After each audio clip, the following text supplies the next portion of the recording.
तो हमने सुना था किस प्रकार से महाप्रभु सार्वभौम भट्टाचार्य जी को फिलॉसफी दर्शन पढ़ा रहे हैं और उन्होंने बताया कि वेद का क्या सार है, संबंध, अविधेय और प्रयोजन। और ब्रह्म जो है वह भगवान को, ब्रह्म शब्द भगवान को इंगित करता है, जीव को नहीं इंगित कर रहा है। तो और आप ये आश्चर्य कर सकते हो कि सार्वभौम भट्टाचार्य जी को विस्मय हो रहा है। क्यों विस्मय हो रहा है? जैसे आप श्लोक देख रहे हैं, प्रभु कहे भट्टाचार्य न कर विस्मय, भगवाने भक्ति परम पुरुषार्थ होय। भट्टाचार्य आप इसमें मत कीजिए, आश्चर्य मत प्रस्तुत कीजिए, भगवान की भक्ति ही परम पुरुषार्थ है। अब विस्मय की बात क्या है कि आज तक जो हम समझ सकते हैं इस डिस्कशन से, सार्वभौम भट्टाचार्य जी का पूरा जीवन बीत गया और ये बात नहीं समझ पाए कि भक्ति पुरुषार्थ है। मुक्ति ही समझते होंगे जो हम समझ रहे हैं, नहीं तो भक्ति के बारे में कभी सोचे भी नहीं थे। इतने महान शास्त्र के व्यक्ति भी पूरा जीवन व्यर्थ कर दिए, एक तरह से खुद ही स्वीकार करेंगे इसको। तो महाप्रभु की कृपा हुई तो उनको समझ में आया कि जीवन का लक्ष्य क्या है। इसलिए हम चकित हो गए, ऐसे लग रहा है जैसे पहली बार सुन रहे हो। समझ रहे ना भाई? जैसे मान लीजिए कोई शास्त्र का जानकार है, उसके सामने आप कुछ गीता बोलेंगे तो कुछ ऐसे विस्मय नहीं होगा, हाँ तुम जानते हैं, एक बात एक दृष्टि से देखें दो। लेकिन इनको ऐसा लग रहा है जैसे वो पहली बार सुन रहे हैं सब बातें। उनको उनके जो कुछ भी आधार था, पूरा जीवन जिस दर्शन को समर्पित किया, वो पूरा समाप्त कर दिया एक ही झटके में सार्वभौम श्रीमान चैतन्य महाप्रभु ने। और जैसे हम देख रहे थे अभी तक सार्वभौम भट्टाचार्य कुछ बोल नहीं पाए, और बोलने के बारे में इंगित किया गया था कि कुछ तर्क कर रहे हैं, अपने कुछ इधर उधर की बातें करी, कि महाप्रभु सब उसको छिंद भिंद कर दी और अपना मत स्थापित किए। तो अब हम आगे पढ़ते हैं। आत्मराम पर्यंत करे ईश्वर भजन, एछे अचिंत्य भगवान निर्गुण गण। तो महाप्रभु कह रहे हैं कि आप आश्चर्य मत कीजिए, क्योंकि जो आत्माराम पर्यंत, आत्माराम मतलब जो पूरी तरह से अपने आप में संतुष्ट हैं, जिन्हें इस जगत में किसी भी वस्तु की अपेक्षा नहीं है। पर्यंत मतलब वे तक भी, वह उस सीमा तक भी, जो व्यक्ति जगत में किसी से कुछ भी नहीं चाहता। जरा विचार कीजिए इसके ऊपर। हम लोग कितना चाहते हैं, ये चाहिए वो चाहिए, इससे वो चाहिए उससे वो चाहिए, लेकिन आत्मरामी व्यक्ति से जगत में किसी भी वस्तु की इच्छा नहीं है। वह भी भगवान ईश्वर का, कृष्ण का भजन करता है। क्यों ऐसा करता है? क्योंकि भगवान के ऐसे अचिंत्य अद्भुत दिव्य गुण हैं। इसको आप लोग श्रीमद् भागवतम के चौथे अध्याय में प्रश्न उठेगा कि भाई सुखदेव गोस्वामी तो बोलते ही नहीं थे, सुखदेव गोस्वामी बोलते ही नहीं थे, तो 18,000 श्लोक बोले कैसे? जो आदमी कुछ नहीं बोल रहा है वो 18,000 श्लोक क्यों बोल रहा है? वो कहीं एक जगह टिकते नहीं थे, केवल गो दोहन मात्र तक, जब तक गाय दूही जाती थी तब तक रुकते थे, तो वो एक स्थान पर रुके कैसे? ये सारे प्रश्न आएंगे चौथे अध्याय में, देखिए बड़ा इंटरेस्टिंग है। इसका अर्थ है कि भगवान के गुण बोलने में जो आत्मरामी पुरुष हैं, जो ब्रह्मनिष्ठ हैं, उनको भी बहुत आनंद आता है। वस्तुतः उनको ही असली आनंद आता है। ठीक है, तो इसीलिए यहाँ पे भगवान इस श्लोक को बोल रहे हैं। ये श्लोक पे हमारा ब्रेकफास्ट दांव पे लगा था, बताया था मैंने आपको पहले एक बार। हम लोग को तो पता ही नहीं था सर क्यों ऐसा बोल रहे हैं। सर बोले ये श्लोक याद नहीं करोगे तो ब्रेकफास्ट नहीं मिलेगा। तो सब लोग माला छोड़ के ऐसे याद कर रहे थे कि क्या करें भाई, ब्रेकफास्ट तो बहुत जरूरी है। उस समय माला के प्रति इतने समर्पित थे, लेकिन माला होगी नहीं, लेकिन ब्रेकफास्ट मिलना बहुत जरूरी है। तो सभी लोग मेरे साथ में बोलिए, मेरे पहले पीछे बोलिए, आत्मारामश्च मुनयो निर्ग्रंथाप्यरुक्रमे कुर्वन्त्य हेतु किं भक्तिम इत्थं भूत गुणो हरिः। आत्मारामश्च मुनयो निर्ग्रंथाप्यरुक्रमे कुर्वन्त्य हेतु किं भक्तिम इत्थं भूत गुणो हरिः। अब चैतन्य चरितामृत का मध्य लीला का कौन सा अध्याय है मैं भूल रहा हूँ, 19 या 21 ऐसा कोई है, जिसमें बताया गया है कि इस आत्मरामा श्लोक के 61 अर्थ दिए महाप्रभु ने, 61। अब आप सोचिए कि भागवत कितनी गंभीर है, और यहाँ पे भी अभी आप देखिएगा कितने सारे अर्थ देने वाले हैं। तो श्लोक का एक अर्थ जो सीधा सीधा अर्थ है वो समझना चाहिए, आत्मारामश्च मुनयो, जो आत्मरामी हैं, मतलब इनको, राम मतलब आनंद लेने वाले, तो आत्मरामी मतलब जिनको आत्मा में ही आनंद प्राप्त होता है, ब्रह्म सुख में लीन है, जो मुनिया मतलब जो मुनिगण है, जो मननशील हैं, निर्ग्रंथा जिनकी मिथ्या अहंकार की ग्रंथि नष्ट हो चुकी, अपि वे भी उरुक्रमे, उरुक्रमे मतलब जिनका क्रम, जिनका विक्रम, जिनका पराक्रम बहुत अधिक है, उन भगवान विष्णु की कुर्वंती अहेतु किम भक्ति, कुर्वंती शब्द परस्मय पद में है, उनको प्रसन्न करने के लिए। अहेतु की भक्ति मतलब कोई भौतिक हेतु लेकर के भक्ति नहीं करते, प्रेम में भक्ति करते हैं। ऐसा क्यों करते हैं? जब उन्हें किसी वस्तु की अपेक्षा नहीं है तो भगवान की भक्ति क्यों कर रहे हैं? तो कह रहे हैं इत्थम, इस प्रकार के, इत्थम भूत गुणो हरि, भगवान हरि के गुण ही इस प्रकार के हैं, वो दिव्य गुणों से विभूषित हैं। इस कारण से जो आत्मारामी पुरुष हैं, जो दिव्य पुरुष हैं, उनको भी वे आकर्षित करते हैं। जिनको इस जगत की किसी वस्तु से कोई अपेक्षा नहीं है, वह भी भगवान के गुणों को सुनने की अपेक्षा करते हैं, उसके लिए लालायित रहते हैं। ये आप देखिएगा कि सुखदेव गोस्वामी जी, मैं तो जहां तक मैं समझ रहा हूँ, कोई उनको बुलाया भी नहीं था परीक्षित महाराज जी के पास कुछ बोलने के लिए, कोई नेता दिया हुआ ऐसा नहीं है, लेकिन खुद से आए भगवान की लीला को बोलने के लिए परीक्षित महाराज से। तो इस प्रकार का आग्रह रहता है।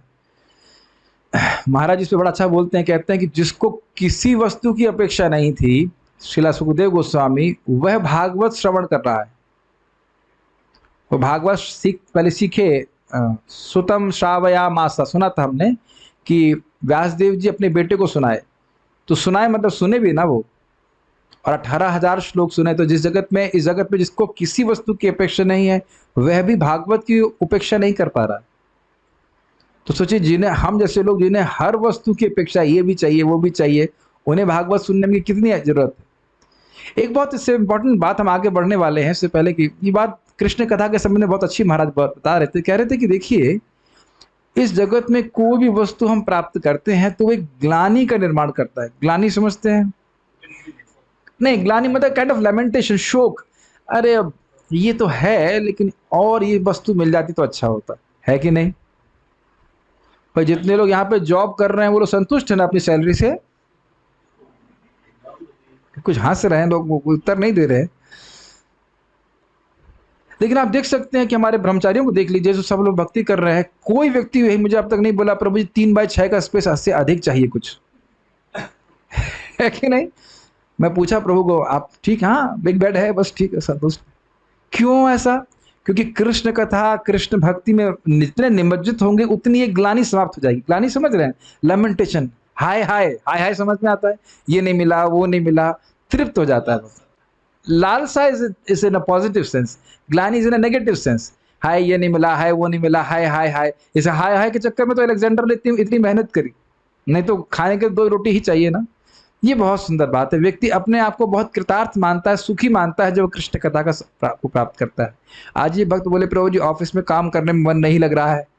हमने कहा मैं बड़ा खुश हूँ। हमने कहा अच्छे सिम्टम्स है भक्ति कर रहे हो। मेरे भक्त जो भौतिकतावादी थे, अब वो मुझे पसंद नहीं कर रहे हैं।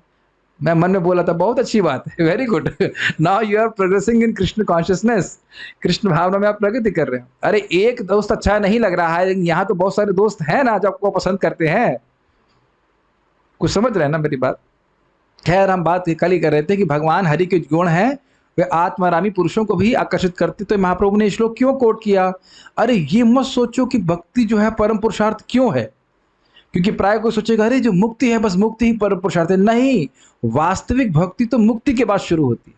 जब जीव पूरी तरह से भोगों से मुक्त हो गया, तब भोग की वासना से मुक्त हो गया, तब वो भगवान के गुणों का पूरी तरह से अनुभव कर पाएगा। अभी तो हम थोड़ा थोड़ा अनुभव कर रहे हैं, और अभी भी कितने आकर्षक हैं, है कि नहीं? यहाँ लोग 6-7 घंटे पढ़ाई करते हैं कोई कंपटीशन की तैयारी करने के लिए, और या कुछ सैलरी प्राप्त करने के लिए, और बिना कुछ इसके कोई करेगा बताइए?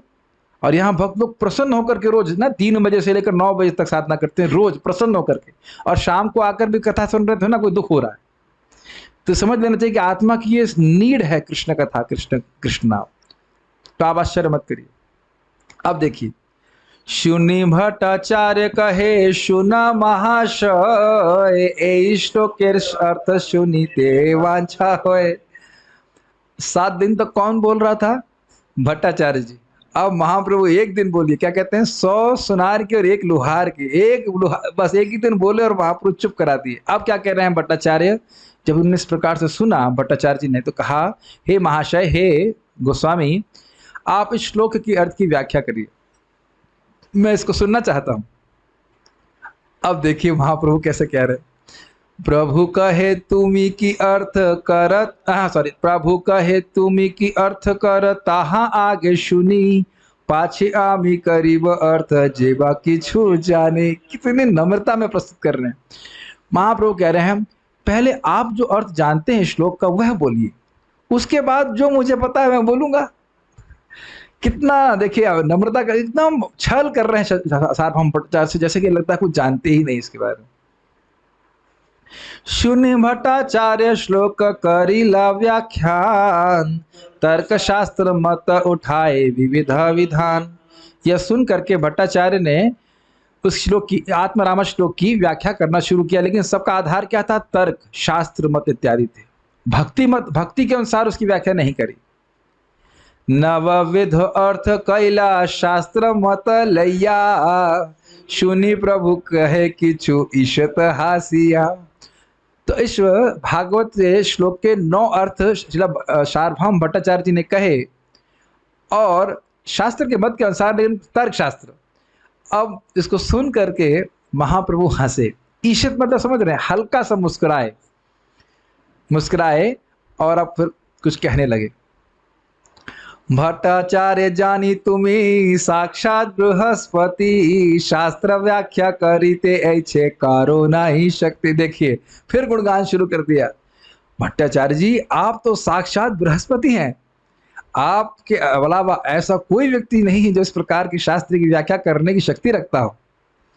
हर बार महाप्रभु यही कर रहे हैं, पहले उठाते हैं, फिर कारपेट खींच लेते हैं, फिर उठाएंगे। आप कितने महान हैं, कितने महान हैं। अब देखिए, किंतु तुमी अर्थ कैला पांडित्या प्रतिभाय, इहावा श्लोकेर आछे और अभिप्राय। अब आप देख रहे हैं किस प्रकार से महाप्रभु उनमें गलती ढूंढ रहे हैं। क्या कह रहे हैं? किंतु, ये स्टाइल होता है, आपने खाना तो बहुत अच्छा बनाया, लेकिन, अब लेकिन वाला जो बात बोलेंगे वो भारी हो जाता है। अब मेरी बात समझ रहे हैं? प्रभु जी सब्जी तो अच्छी बनी, लेकिन, तो लेकिन वाला जो बात बोल रहे हैं उसी को मानेंगे ना। भाई उसमें बहुत अच्छे गुण है, लेकिन वो दारू पीता है, तो क्या उसकी आप गुणगान कर रहे थे कि निंदा कर रहे? तो किंतु वाला भाग जो है वो प्रबल हो जाता है। क्या कहते हैं? उत्तर पक्ष से पूर्व पक्ष से उत्तर पक्ष भारी होता है। किंतु समझ में आ रहा है आपको? अच्छे डिवोटी हैं, भक्ति करते हैं, सब कुछ करते हैं, जब करते हैं, लेकिन सोते बहुत हैं। लेकिन के बाद जो बोलते हैं वो महत्वपूर्ण हो गया, यानी कि हम गुणगान नहीं करना चाह रहे थे, हम निंदा करना चाह रहे थे। तो क्या निंदा नहीं कर रहे महाप्रभु, केवल उनके जो व्याख्या है उसके दोष क्या बता रहे हैं। देखो, किंतु आपके जैसा कोई शास्त्रज्ञ तो हो ही नहीं सकता, आप तो साक्षात बृहस्पति हैं। किंतु तुम्हें अर्थ कैला पांडित्य प्रतिभाया, आपने केवल पांडित्य की प्रतिभा से इस श्लोक के अर्थ लिए हैं। यह वही श्लोक आछे और अभिप्राय, लेकिन इस श्लोक का कुछ और अभिप्राय है। मतलब आप सही अभिप्राय को पांडित्य से नहीं समझ सके। एकदम जितनी भी पांडित्य की तारीफ करी महाप्रभु ने, उसको ध्वस्त कर दिया। दिख रहा है कि शब्द का कितना महत्व है। इसलिए बंगाली से सट के जब समझते हैं तो और स्वीट लगता है। प्रभुपाद इसको बोलते भी हैं कि लोग चैतन्य चरितामृत को समझने के लिए बंगाली सीखेंगे। भाग्य है हमारा कि हिंदी में है, और हिंदी मोटा मोटी तो समझ ही लेते हैं, तो उससे कोई कठिनाई नहीं है। भट्टाचार्य प्रार्थनाते प्रभु व्याख्या कैला, तारा नव अर्थ मध्य एक ना छुईला। छुईला बोलेंगे ना इसको, छुईला। और तार वो तो समझ गया, उसका प्रोनाउंसिएशन छुला, छुईला और तार, इसमें भी डाउट है? अच्छा, तार तार तार बोलेंगे, ठीक है। तो भट्टाचार्य की प्रार्थना पे भगवान चैतन्य महाप्रभु ने व्याख्या करना शुरू किया, और उनके 9 अर्थों को जरा सा भी नहीं छुआ। अब देखिए कितने अर्थ महाप्रभु देते हैं। आत्मारामश्च श्लोके एकादश पद है, पृथक पृथक कैला पदेर अर्थ निश्चय। आत्मराम श्लोक में 11 पद हैं। आत्मरामश्च मुनयो निर्ग्रंथे अपि उरुक्रमे कुर्वन्ति अहेतुकीं भक्तिम इत्थं भूत गुणो हरि। 11। तो इन 11 पदों के अलग अलग अर्थ ले लिए जाएंगे तो उस प्रकार से 18 अर्थ होंगे। और जब सनातन गोस्वामी ने श्रवण करने की इच्छा करी तो इन 11 के अलग अलग अर्थ लेकर के 61 अर्थ महाप्रभु ने दिए, 61। और फिर महाप्रभु वहां पे कहेंगे, जब हम उसको भी कभी सुनेंगे, अब इसको बोल रहा हूं तो लगता है उसको भी पढ़ा देना चाहिए कभी, लेकिन उसमें वो कहेंगे कि श्रीमद् भागवतम को समझने के लिए व्यक्ति को पागल होना पड़ेगा। तो मैं भी एक पागल हूं और सनातन तुम भी एक पागल हो, इस कारण से कुछ अर्थ प्रकाशित हो रहा है, मुझे तो नहीं पता कि मैं क्या बोल रहा हूं, शायद कुछ कुछ अर्थ तुम्हें समझ में आ रहा होगा। इसीलिए इस प्रकार की भाषा जो महाप्रभु इस्तेमाल करते बहुत अच्छा लगता है, बड़ा स्वीट है। खैर, पृथक पृथक कैला पदेर अर्थ निश्चय, समझ रहे हैं, हर शब्द के उन्हें अलग अलग अर्थ लिए और उनको जोड़ेंगे तो पूरा एक एक अर्थ मिलेगा। मान लीजिए आत्मरामा का एक अर्थ लिया, तो अब इस शब्द के एक अर्थ के अनुसार उस पूरे श्लोक का एक अर्थ होगा। आत्मराम मतलब आत्मा के बहुत सारे अर्थ होते हैं। आत्मा मतलब शरीर, आत्मा मतलब मन, आत्मा मतलब बुद्धि, आत्मा मतलब आत्मा, आत्मा मतलब भगवान। तो जो व्यक्ति अपने शरीर में आनंद ले रहा है वह भी भगवान शरीर से, भगवान हरि से आकर्षित होता है, अर्थ हो गया एक। जो व्यक्ति भोगों में पड़ा हुआ है वह भी भगवान से आकर्षित होता है। जो व्यक्ति मानसिक चिंतन कर रहा है, मननशील है, वह भी भगवान से आकर्षित होता है। जो व्यक्ति आत्मा में रमण कर रहा है वह भी आकर्षित होता है। जो भगवान का भक्त है वह तो आकर्षित होता ही है। अर्थ हो गए ना, कितने 4 अर्थ हो गए। निर्ग्रंथ मतलब जिसकी ग्रंथि पूरी खुल गई है, या फिर जो पूरी तरह ग्रंथि में भरा हुआ है। जो पूरी तरह से मुक्त है या पूरी तरह से बद्ध है, दोनों ही भगवान की भक्ति करते हैं। तो अभी हम घबराइए मत, हम वो सब उस प्रकार से अर्थ नहीं कर रहे हैं, लेकिन जिस तरह से महाप्रभु ने, किस शैली से महाप्रभु ने आत्मनाम श्लोक की व्याख्या करी, उसका वर्णन मैं आपको कर रहा हूँ। छोड़ूंगा आप लोगों को नहीं, ऐसा मत सोचिए। वो अध्याय भी कभी कभी पढ़ाया जाएगा, आज नहीं पढ़ा रहे हैं, इतना मान लीजिए। बड़ी इच्छा है कि एक बार जीवन में कभी उसकी चर्चा होनी चाहिए। आज तक मैं कभी उस पर कोई लेक्चर सुना नहीं। कभी सुने आप 61 अर्थ आत्मनाम श्लोक के? कभी कोई नहीं किया।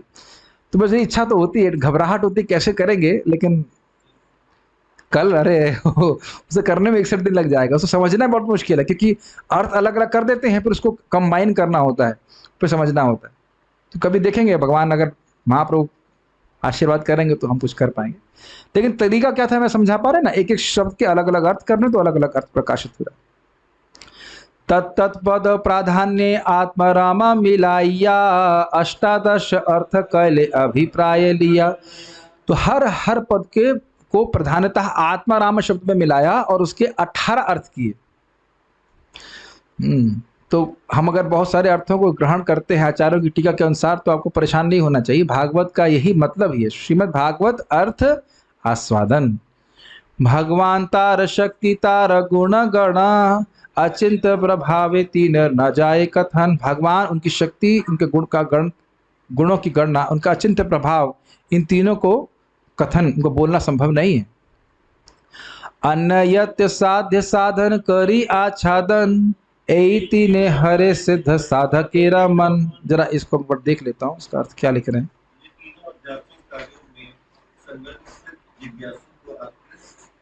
अरे आपकी हिंदी वैसे बहुत अच्छे से बोलते हैं आप। ये तीनों आध्यात्मिक कार्यों में संलग्न सिद्ध जिज्ञासु को आकृष्ट कर लेते हैं। क्या? भगवान, उनकी विभिन्न शक्तियां और उनके दिव्य गुण, ये सभी अचिंत शक्ति से युक्त है। पिछले वाले का अनुवाद ठीक से नहीं हुआ, फिर से देखिए। भगवान तार शक्ति तार गुण गण, गुण गण मतलब गुण समूह। तो भगवान, उनकी शक्ति और उनके गुणों का समूह, ये अचिंत प्रभाव से युक्त हैं। उनके बारे में पूर्ण व्याख्यान कर पाना संभव नहीं। अब इस श्लोक की व्याख्या बंगाली में थोड़ा थोड़ा कर रहे हैं, कुछ समझ रहे हैं। इत्थम भूत गुणो हरि मतलब भगवान, उनकी शक्तियां और उनके गुण, वो सब अचिंत शक्ति वाले हैं, और इस कारण से अन्य यत साधक करे, साध्य साधन करी आच्छादन, यही तीने हरे सिद्ध साधक के रमन। तो कह रहे हैं कि जो व्यक्ति आध्यात्मिक कार्यों में संलग्न होता है, ये तीनों आध्यात्मिक कार्यों में संलग्न सिद्ध जिज्ञासु को आकृष्ट कर लेते हैं और उन सभी प्रकार के आध्यात्मिक साधनों को आच्छादित कर लेते हैं। इसका मतलब क्या है? मतलब ये है कि जो भगवान हैं, भगवान के गुण हैं और भगवान की शक्तियां हैं, ये इतनी आकर्षक हैं कि जब व्यक्ति साधना करता रहता है, भक्ति करता रहता है, तो उसको और अन्य किसी वस्तु के प्रति आकर्षण नहीं रहता। वो केवल भगवान की भक्ति करता है। समझ में आया? मैंने बोला ना आत्मरामा, इसीलिए यहां पर शब्द आ रहा है सिद्ध जिज्ञासु। जो व्यक्ति परफेक्ट हो गया है, इसका हृदय शुद्ध हो गया है, वह भगवान की कथा, भगवान की भक्ति के अलावा और किसी चीज को ग्रहण नहीं करता, उसका मन और किसी में नहीं लगेगा, वो और किसी साधन का आश्रय नहीं लेगा। इसीलिए बोले कुर्वंत है तो किम भक्ति मित्थम भूत गुणो हरि। ऊपर से गया है, कुछ समझ में आया है? जिसका आशय, जिसका हृदय शुद्ध हो गया है, वह व्यक्ति भगवान, उनकी शक्तियों या उनके गुणों, तीनों में से किसी के प्रति आकृष्ट रहता है, और इस कारण से और अन्य किसी साधन के प्रति अन्य मनस्क हो जाता है। ना कर्म योग, ना हमसे नहीं होगा, ज्ञान योग तो करो ना। यहां तक कि भागवत में बताया गया है कि जो साधक है, भक्ति की शुरुआत में आया है, अपनी इंद्रियां भी संयमित नहीं कर पाता, मतलब पूरी तरह से, कभी कभी भोगों में गिर जाता है। तो वहां पे चक्रवर्ती पाद कहते हैं कि मान लो ब्रह्मा जी आए और कहे भाई थोड़ा कर्मयोग तो कर लो, थोड़ा ज्ञान योग तो कर लो, तो वो साधक कहता है ना, चाहे मुझे अपनी गलतियों की वजह से नरक भी क्यों न जाना पड़े, लेकिन मैं कभी भक्ति नहीं छोड़ने वाला। उसको भक्ति में टेस्ट है, वो उसका और किसी साधन में रुचि नहीं। तो फिर जो महान भक्त हैं उनका तो कहना ही क्या, वो तो कभी अन्य किसी साधन की अपेक्षा करेंगे ही नहीं। कुछ नहीं समझ में आ रहा है? अरे ऐसे समझ लीजिए कि भाई जो बढ़िया कार में चलता है वो कभी साइकिल पे चढ़ने की अपेक्षा करेगा? कभी सोचेगा कि अरे ये साइकिल पे चढ़ने वाले तो कितने अच्छे हैं, जो बढ़िया कार में घूम रहा है वो क्यों जाएगा? तो जो भक्ति को आस्वादन कर लिया है, वह भक्ति के अलावा और किसी साधन की अपेक्षा नहीं करता कि मैं ये साधन बहुत अच्छा है, इसको मैं द्वारा मैं सिद्ध हो जाऊंगा, ऐसा कोई नहीं। भगवान के प्रति सहज रूप से आकृष्ट रहता है। ओके, अब इसके प्रमाण क्या देखिए। सनकादि शुक देवता ते प्रमाण, ए मत नाना अर्थ करे ना व्याख्यान। इसके प्रमाण क्या है? चार कुमार भगवान विष्णु के धाम गए, जिग्रति, उन्होंने भगवान के चरण कमलों से में जो अर्पित तुलसी थी उसकी गंध को सूंघा, और सूंघने मात्र सारा उनका ब्रह्मवाद ध्वंस हो गया। हम ब्रह्म हैं, ये ब्रह्म है, वो ब्रह्म, सब समाप्त, भगवान के प्रति आकृष्ट हो गए। ऐसे ही आप जानते हो, सुखदेव गोस्वामी खुद ही बोलते हैं कि मेरी मति को, क्या है, हरेर गुण आक्षिप्त मति, भगवान हरि के गुणों से मेरी मति आक्षिप्त हो गई, खींच ली गई। मैं परिनिष्ठोपि नैर्गुण्य, मैं निर्गुण ब्रह्म में पूरी तरह से परिनिष्ठ था, एकदम फिक्स था, लेकिन फिर भी भगवान के गुणों को सुन करके मेरा भगवान के प्रति आकर्षण हो गया। तो सोचिए, जब ऐसा व्यक्ति जिसका किसी वस्तु में आकर्षण नहीं था, वह भगवान के गुणों को सुनेगा और भगवान को आकर्षित हो गया, और हम भगवान के गुणों को नहीं सुनेंगे तो कैसे आकर्षित होंगे बताइए? आज ही महाराज से मैं श्रवण कर रहा था, महाराज बता रहे थे कि जगत में कथा तो चलती है लेकिन भगवान के गुण बहुत कम होते, और उसको सुनकर मुझे बहुत प्रेरणा मिली। महाराज बोले कि श्लोक सामने रख करके बहुत कम बोलते हैं, है कि नहीं? बहुत रेयर कोई होगा कि श्लोक सामने रखे और फिर बोले। महाराज जी बोलते हैं और जो इस्कॉन के डिवोटी बोलते हैं, नहीं तो कोई बोलता नहीं ना। और श्लोक सामने रहेगा तो स्वाभाविक सी बात है कि चर्चा भगवान के बारे में होगी, और श्लोक सामने है नहीं तो इधर उधर की बातें कर देते हैं लोग, लेकिन भगवान के गुणों की चर्चा नहीं होती। इस कारण से लोगों का भगवान के प्रति कोई आकर्षण नहीं होता। कुछ समझ रहे ना मेरी बात? मुझे बहुत प्रेरणा मिली कि मैं सही कार्य कर रहा हूँ, मतलब करेक्ट। श्लोक सामने है, उसकी चर्चा करें, और अपने आप में शुद्ध कृष्ण कथा है, हमें तो कुछ और कहने की जरूरत नहीं है। थोड़ा व्याख्या कर देखते हैं तो लोग अच्छा भी लगता है, लोगों का शुद्धिकरण भी होता है। सुखदेव गोस्वामी प्रमाण है और सनक आदि प्रमाण है। इस संबंध में सुखदेव गोस्वामी के बारे में लोग नहीं जानते होंगे। हम लोग भागवत में रोज बोलते हैं ना, यम प्रव्रजंतम अनुपेतम अपेत कृत्यम द्वैपायनो विरह कातर आजुहावा पुत्रेति तन्मयतया तरवोभिनेन्दुस्तम सर्वभूत हृदय मुनिमान तोस्मि। जो सुखदेव गोस्वामी पैदा हुए थे कितने साल में? 16 साल में। माँ के गर्भ से बाहर ही नहीं आ रहे थे, कोई अपेक्षा ही नहीं जगत से, कोई कुछ भी नहीं। और ये मैं प्रभुपाद जी का फोटो देखा हूँ, प्रभुपाद जी उसको फोटो बनाए हैं। चैतन्य चरितामृत में कहीं ग्रंथ में ब्रह्मांड पुराण को कोट किया गया है कि सुखदेव गोस्वामी माँ के गर्भ में हैं। उनकी माँ का नाम मुझे नहीं याद है, कुछ तो था, भूल रहा हूँ अभी। और वो बाहर नहीं आ रहे थे, कह रहे थे कि बाहर बहुत माया है। तो व्यासदेव जी ने कहा, अरे तुम बाहर आओ, माया तुम्हें कुछ नहीं करेगी। तो बोले, अंदर से बोले, अरे आप स्वयं माया में हैं, आप मुझे क्या, आप माया से मुक्त करेंगे? और फिर कहे ठीक है, तो भगवान कृष्ण आएंगे, वह मायाधीश हैं, वह आएंगे तब तो आप मानेंगे ना। तो पहले मुझे लगता था कि कल्पित कथा है, ऐसा होगा नहीं, लेकिन वास्तविक प्रभुपाद जी फोटो बनाए हैं जहाँ पे उनकी मतलब माँ के गर्भ में वो हैं, और भगवान कृष्ण आकर के उनको बोल रहे हैं कि आप बाहर आओगे तो माया से प्रभावित नहीं होगे। तो 16 साल की उम्र में वो आए, और फिर बिना किसी उपनयन संस्कार के भाग गए जंगल में, क्योंकि पिता कितने बड़े थे, महान व्यक्ति, भगवान के अवतार है और कोई अपेक्षा नहीं करे। लेकिन फिर व्यासदेव जी अपने शिष्यों को बोले भागवत के 2 श्लोक को गाने के लिए, जाओ कहीं तुम्हें लगे कि भूत है, डर लग रहा है, तो श्लोक गाने शुरू कर देना।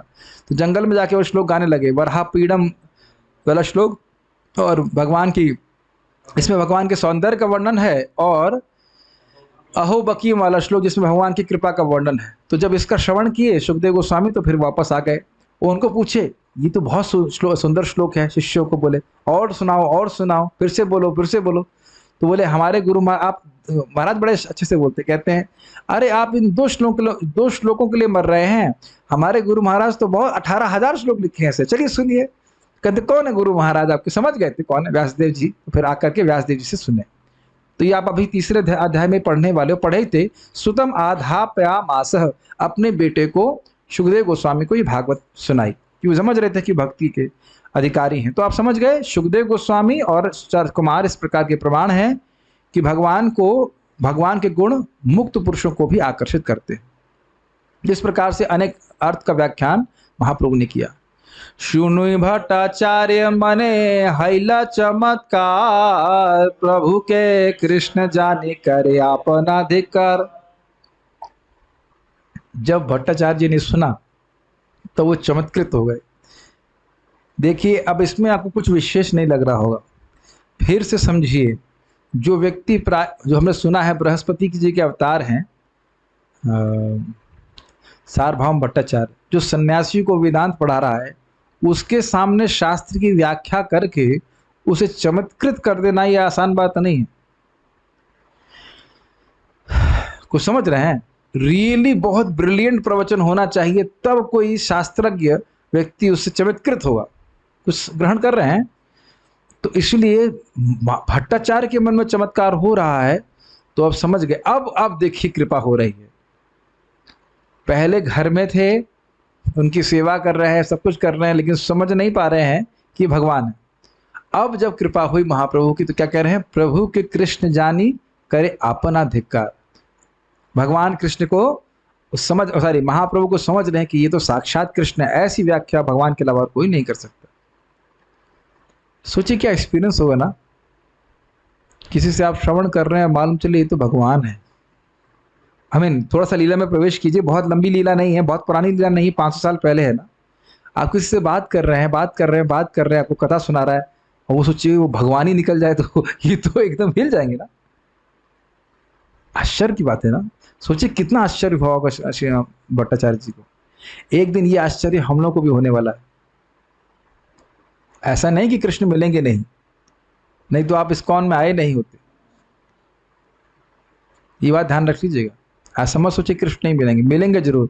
इस पे हमारे रोमपाद महाराज बड़ा अच्छा कह रहे थे कि जब कृष्ण मिले और पूछे तुम्हें क्या चाहिए, तो कभी मत कहना कि मुझे कुछ चाहिए, हमेशा यही बोलना कि भगवान मुझे आपकी प्रेमा भक्ति ही चाहिए।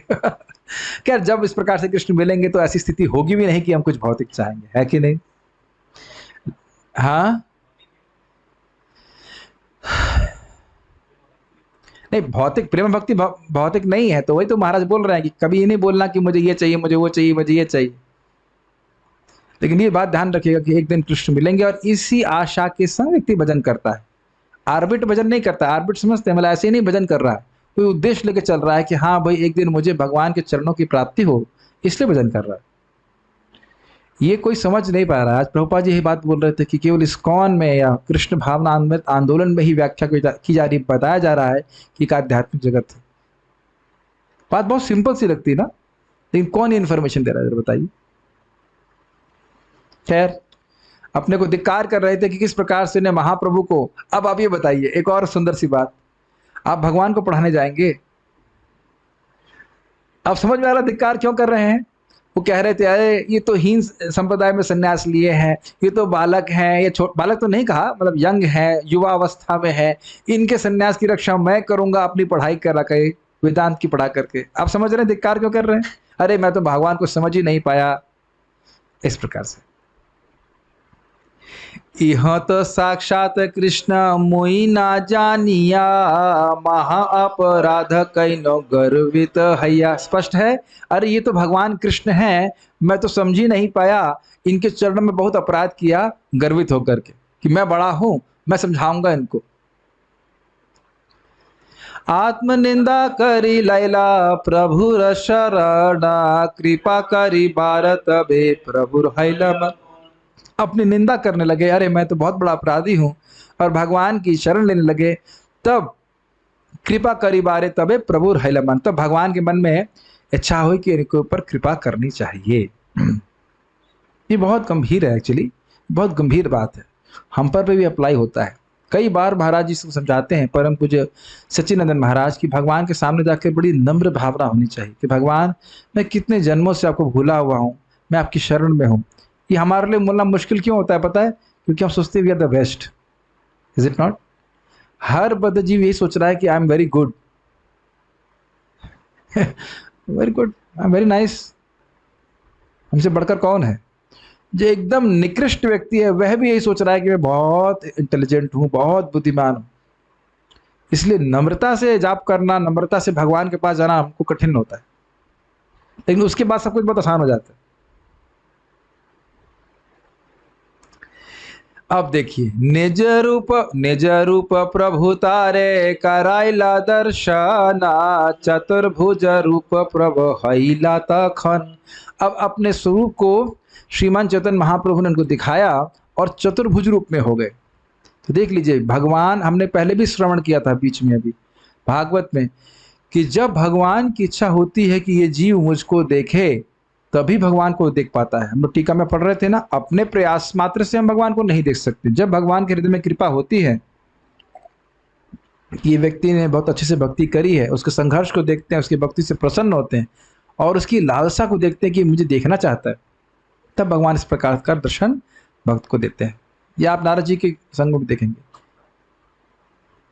तो यहाँ पे हम फोटो देख रहे हैं किस प्रकार से महाप्रभु ने अपना स्वरूप प्रकाशित किया।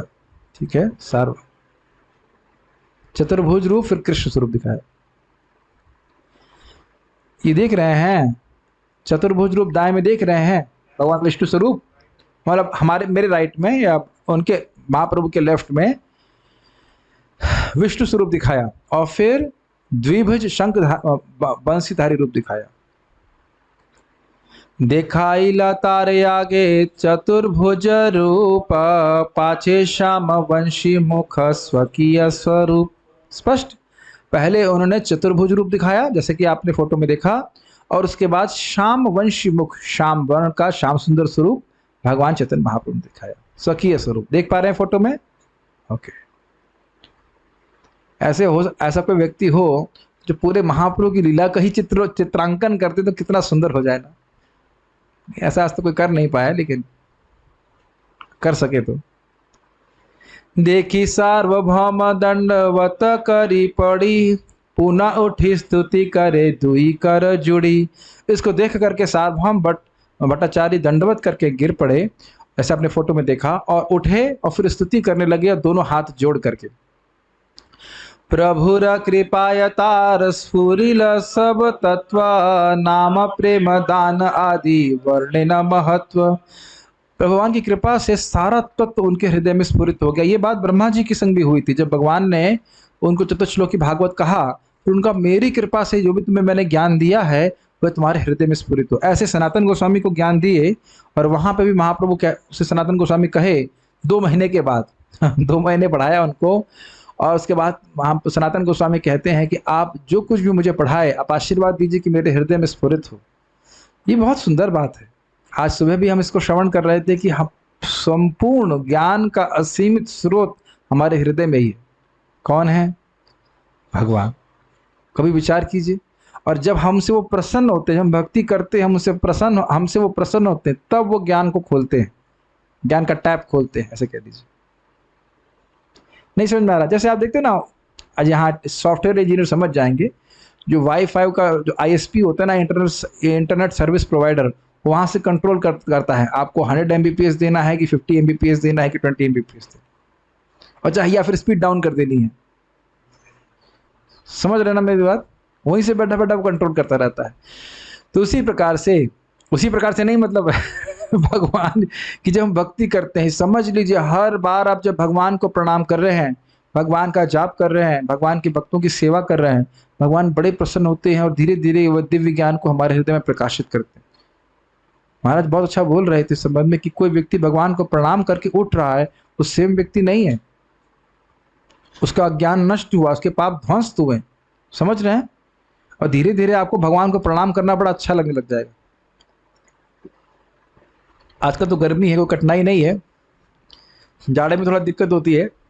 आप कभी कल सुबह देखिएगा, पूरा दंडवत कीजिए एकदम, दोनों हाथ ऐसे लगा करके और सर पूरा जमीन पर टिका करके बढ़िया से दंडवत कीजिए। पुरुषों के लिए बोल रहा हूँ। माता जी लोग पंचांग प्रणाम करते हैं। रियली खाली बोलिए मत भगवान उम्मीद है कि भगवान को केवल बोलते नहीं होंगे दंडवत प्रणाम। यहाँ तो बोल के काम चला लेते, दंडवत प्रणाम दंडवत प्रणाम। लेकिन ईमानदारी से कीजिए, पूरा शरणागति के भाव में, आप एकदम बहुत सुख मिलेगा कि हम आपकी शरण में, इस भाव से बहुत बहुत अंतर पड़ता है। एक जिम्नास्टिक वाला प्राणायाम और वाकई सच्चा प्रणाम करने में बहुत अंतर होता है। खैर, यहाँ पे बात आ रही है इस प्रकार से, तो महाप्रभु की कृपा से सारा समझ पाए। इसकी अनुवाद प्रभुपाद का बहुत सुंदर है। भगवान नाम का कीर्तन तथा भगवत प्रेम का सर्वत्र वितरण करने के महत्व को समझ सके, ये बहुत अच्छा लगा मेरे को। देखिए, हम लोग सुनते हैं नाम की महिमा, बिल्कुल सुनते हैं, लेकिन जिसके हृदय में नाम की महिमा स्फुरित हो गई, उसका अर्थ थोड़ा अलग हो गया। अब वो नाम के महत्व को समझ रहा है। और आप देखिए किसके बारे में बोल रहे हैं, जो पृथ्वी का प्रैक्टिकली सबसे बड़ा शास्त्रज्ञ था, उसके ऊपर भी महाप्रभु की कृपा की अपेक्षा थी कि कृपा हुई तब वो नाम की महिमा समझ पाए। आप कुछ समझ पा रहे हैं मैं क्या कह रहा हूं? हरे कृष्ण मंत्र सब लोग कर रहे हैं, अच्छी बात है, कर रहे हैं, लेकिन एक विशेष विश्वास, उसका महत्व जितना व्यक्ति समझेगा उतना ही बड़े आग्रह से, गंभीरता से हरे कृष्ण मंत्र करेगा कि नहीं करेगा। मैं ऐसा नहीं कह रहा हूं कि मुझे समझ में आ गया है ऐसा नहीं है, लेकिन जैसे मैं गुरु महाराज को सुना कहते हुए, द नेम इज कृष्णा मतलब मैं मिक्री नहीं कर सकता, लेकिन नेम, भगवान का नाम स्वयं कृष्ण है।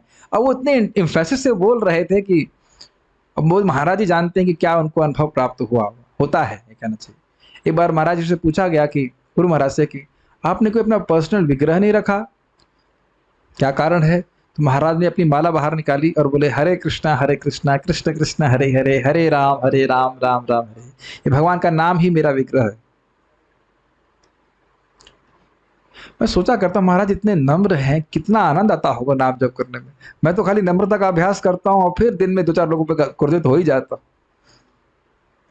जेन्युइनली कोई व्यक्ति नम्र है, उसको कितना आनंद आता होगा नाम जप करने में। बहुत मेरे को लालच होता है जेन्युइनली, ऐसे नहीं कि खाली हम अभ्यास कर रहे हैं रेस्पेक्टफुल होने का।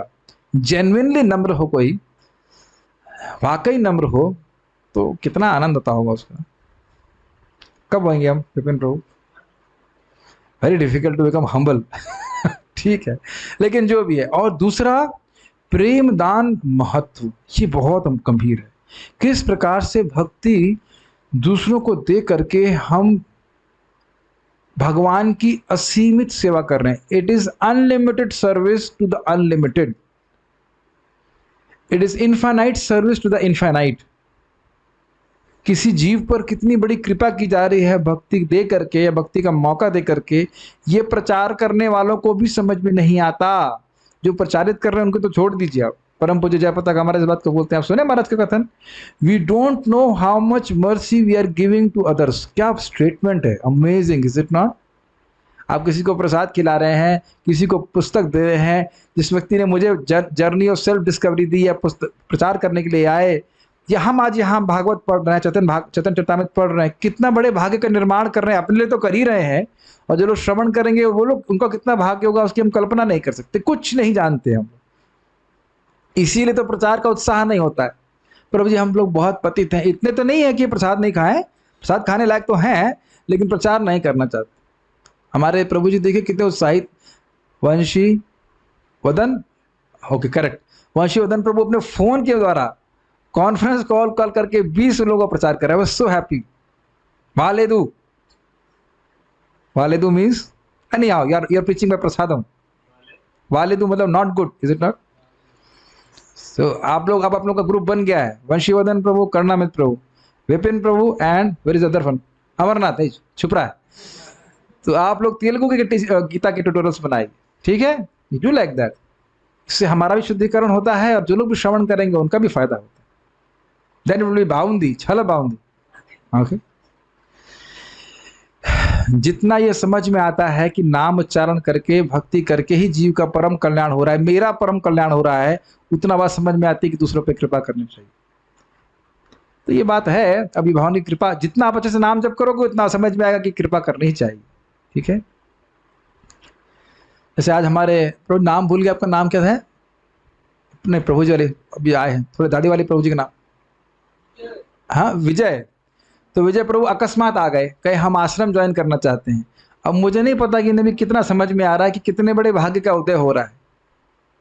लेकिन यदि आप ना छोड़ें भक्ति और जीवन, बोले कि हम जीवन भर यहाँ रहना चाहते हैं, अगर आप वाकई जीवन भर रहे, लाइफ टाइम ऑफर वाकई 2 साल का ना रहा, समझ रहे हैं? प्राय कई बार उनको बोलते हैं हम लोग पूरा लाइफ टाइम रहेंगे, और लाइफ टाइम ऑफर जो है वो एक्सपायर कर जाता है 6 महीने में। तो भी भगवान करे आप यहाँ पे रहें और जब करने, देखिए कितना परिवर्तन आ जाएगा पूरे जीवन में। वृंदावन में तो वैसे ही स्पीड बड़ी तेज होती है।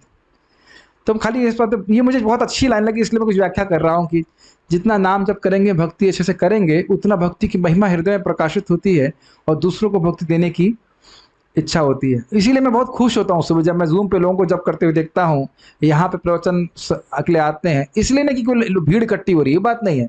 लोग सुबह उठकर नाम जप कर रहे हैं, उनका भविष्य कितना उज्जवल हो जाएगा, ये सोच सोच करके मैं खुश होता हूँ कि शास्त्र की बातें मुझे याद हैं। मुझे याद रहता है कि हरे कृष्ण मंत्र का फायदा कितना है, इसको सुन सुन करके मैं बड़ा प्रसन्न होता हूँ, स्मरण कर करके प्रसन्न रहता हूँ कि देखो कितने लोग आकर के जप कर रहे हैं, कितना फायदा हो रहा है। या जैसे सुबह हम प्रसाद हम लोगों को लेते हुए देखते हैं, बड़े खुश होकर के प्रसाद लेते हैं, बड़ा अच्छा लगता है कि जो व्यक्ति प्रसाद को भी एक बार अप्रिशिएट किया है वो आगे जाके जरूर भक्त बन जाएगा। मैं अपने मन से नहीं बोल रहा हूँ, कर्णामत प्रभु, मैं आपको केवल एनकरेज करने के लिए नहीं बोल रहा हूँ। प्लीज ये आप कृपया उपदेश अमृत का वो श्लोक देख लीजिए, ददाति प्रतिगृह्णाति गुह्यम आख्याति पृच्छति भुंक्ते भोजयते चैव षड्विध प्रीति लक्षणम। कोई व्यक्ति भक्त केवल इसी तरह से बनता है, भक्तों से प्रसाद ग्रहण करे, या भक्तों की कुछ बात अच्छी लगे उसको, या भक्तों से कुछ उपहार प्राप्त हो जाए, या वह भक्तों को कुछ दे, एकदम। इसके अलावा और कोई तरीका नहीं है भक्त बनने का। आप जाकर प्लीज उस तात्पर्य को देख लीजिएगा। तो you are doing very good service and other devotees should also be like this. समझ रहे हैं? जैसे आप पर्ची काटते हुए किसी गुस्सा नहीं हुई ठीक है, just be gentle and nice so that people feel appreciate. हाँ, बड़े अच्छे लोग हैं, ठीक है। शत श्लोक कैला एक दंड ना जाइते, बृहस्पति तय 6 श्लोक ना पारे करीते। अब देखिए क्या कह रहे हैं कि सार्वभौम भट्टाचार्य ने एक दंड मतलब 3 घंटा 1 घंटा, अब जो भी समय होता हो, समय नहीं बीत पाया, लेकिन 100 श्लोक की रचना महाप्रभु के गुणगान में कर दी। बृहस्पति भी ऐसे श्लोकों की रचना वो नहीं कर सकते थे। सुनि सुखे प्रभु तारे कैला आलिंगन, भट्टाचार्य प्रेमावेश हैला अचेतन। उसको सुन करके महाप्रभु बड़े सुख में उनका आलिंगन करते हैं और भट्टाचार्य प्रेम के आवेश में अचेतन हो जाते हैं। कब मिलेगा हमको आलिंगन, हे भगवान। अश्रुस्तंभ पुलक सेद कंप थर हरि, नाचे गाए कांदे पड़े प्रभु पद धरी। अश्रु मतलब आंख, स्तंभ मतलब एकदम कुछ कर नहीं पाना, एकदम स्तंभित हो जाना। पुलक मतलब, पुलक का क्या कहते हैं उसको, रोमांचित हो जाना। स्वेद मतलब पसीना आना। कंप मतलब कांपना। थरहरी मतलब थरथराना। इस प्रकार से नाचना, गाना, कांदे मतलब रोना। और पड़े प्रभु पद धरी, भगवान के चरण कमल को धर करके इस प्रकार से वो कर रहे थे। देखिए कुछ समय पहले क्या थे, सीरियस सार्वभौम भट्टाचार्य जो केवल वेदांत की चर्चा करते हैं, और अब देख ले क्या स्थिति हुई। देखी गोपीनाथाचार्य हर्षित माना, भट्टाचार्य नृत्य देखी हासे प्रभुर्गण। गोपीनाथ जी आचार्य इसको देखकर बड़े हर्षित हुए, और भट्टाचार्य जी के नृत्य को देख करके जो महाप्रभु के अन्य पार्षद थे वो सब हंसने लगे। देखो महाप्रभु की कृपा किस प्रकार से हुई। गोपीनाथ आचार्य कहे महाप्रभुर प्रति, से भट्टाचार्य प्रभु कैला ए गति। गोपीनाथ आचार्य ने महाप्रभु जी के प्रति एक वचन कहे। भट्टाचार्य, सार्वभौम भट्टाचार्य ने कि प्रभु ने किस प्रकार की गति कर दी, देखो किस प्रकार की गति बना दी, प्रेमी भक्त हो गए। तो अब देखिए भगवान क्या कहते हैं, प्रभु कहे तुम्ही भक्त तुम्हार संग हई ते, जगन्नाथ हार कृपा कैले भाल मत। जो लोग बंगाली समझ रहे हैं वो तो बहुत ही आनंद ले रहे हैं। हम कह रहे हैं, भगवान कह रहे हैं आप भक्त हैं, गोपीनाथ आचार्य कहते हैं आप भक्त हैं, आपके संग से ऐसा हुआ है, मैंने कुछ नहीं किया है, जगन्नाथ की कृपा से ये सब हो गया। अब उनसे प्रश्न करो, मान लो गोपीनाथ आचार्य जी कहते हैं भाई मैं तो इनका दामाद हूँ, बचपन से हूँ, बचपन से नहीं, सॉरी बचपन से नहीं मतलब जवानी से हूँ, अगर मैं ही भक्त होता, मैं भक्त तो थे ही, मेरी वजह से कृपा होती तो अभी तक कृपा क्यों नहीं हुई। तो महाप्रभु की शैली है, वो भक्तों को इस प्रकार से श्रेय देते, वो खुद अपने नहीं मानते श्रेय को। तबे भट्टाचार्य प्रभु सुस्थिर करीला, स्थिर है भट्टाचार्य बहुस्तुति कैला। तब भट्टाचार्य को महाप्रभु ने सुस्थिर किया, शांत हो जाइए, और स्थिर होकर के भट्टाचार्य ने बहुत सारी स्तुति करी। जगत, ऊंचे से बोलिए, जगत निस्तारिले तुम्ही सेह अल्पकार, आमा उधारिले तुम्ही ए शक्ति आश्चर्य। पूरे जगत का आपने निस्तार कर दिया, ये तो बहुत छोटा कार्य है, आपके लिए कुछ बड़ी बात नहीं है, लेकिन आपने मेरा उद्धार किया है, ये बड़े आश्चर्य की बात है। देखिए कितने नम्र हो गए। तर्क शास्त्र जड़ आमी यछे लौह पिंड, आमाद्रावाइले तुम्ही प्रताप प्रचंड। तर्क शास्त्र के कारण मैं जड़ हो गया था, जड़ समझ रहे हैं, जिसकी कोई चेतना ही नहीं हो, कुछ समझ ही ना पाए, जैसे लौह पिंड, जैसे कि ये लोहे का ग्लास है, इसमें तो कोई चेतना है नहीं, जो कह रहे हैं जैसे कि लोहे का पिंड होता है, ऐसा मेरा हृदय हो गया था। आमा द्रवाई ले तुम्हें, लेकिन मेरे ऐसे लोह पिंड रूपी हृदय को भी आपने द्रवीभूत कर दिया। द्रवीभूत मतलब पिघला दिया। यह तो आपका प्रचंड प्रताप है, महान प्रताप है।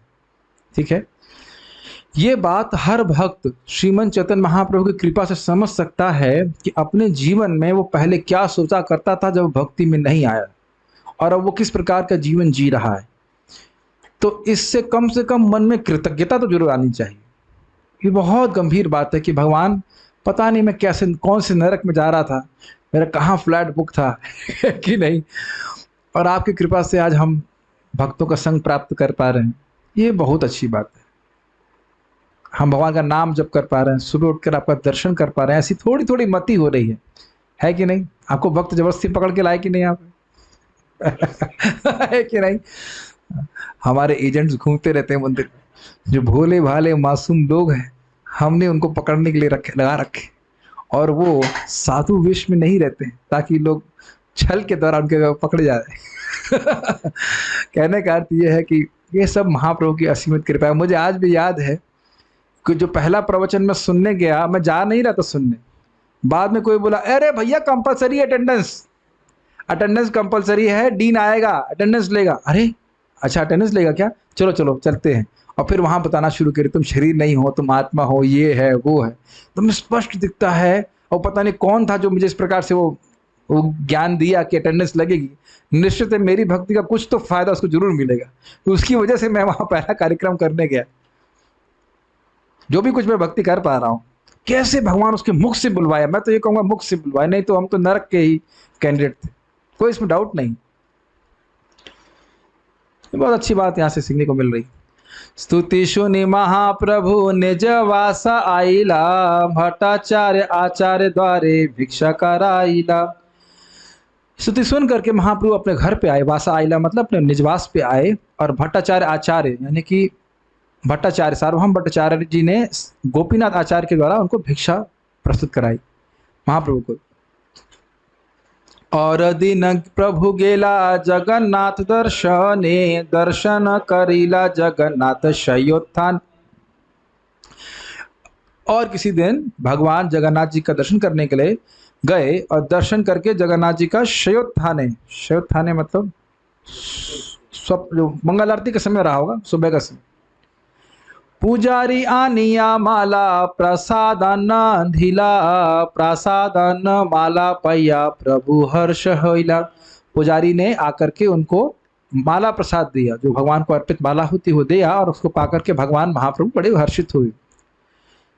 और एक और, हाँ, प्रसाद अन्न, प्रसाद अन्न मतलब महाप्रसाद ला के दिए और माला ला के दिए, तो दोनों पाकर के महाप्रभु प्रसन्न हुए। सेई प्रसाद अन्न माला अंचले बांधिया, भट्टाचार्य घरे आइला त्वरा युक्त होइया। उस प्रसाद अन्न और महाप्रसाद को और माला लेकर के अंचले बांधिया। अंचले समझ रहे हैं, जो मेरे पास तो स्वादसी नहीं हूं, लेकिन एक प्रकार का दुपट्टा कह लीजिए, उतरी टाइप की रहती है, उसको ऐसे बांध, दुपट्टा नहीं कहना चाहिए, उतरी बहिर्वास, बहिर्वास नहीं होता, हाँ, ऊपर वाला कपड़ा कह लीजिए, होता है। जब मैं संन्यास ले लूंगा तब समझा पाऊंगा आप लोगों का आशीर्वाद रहेगा।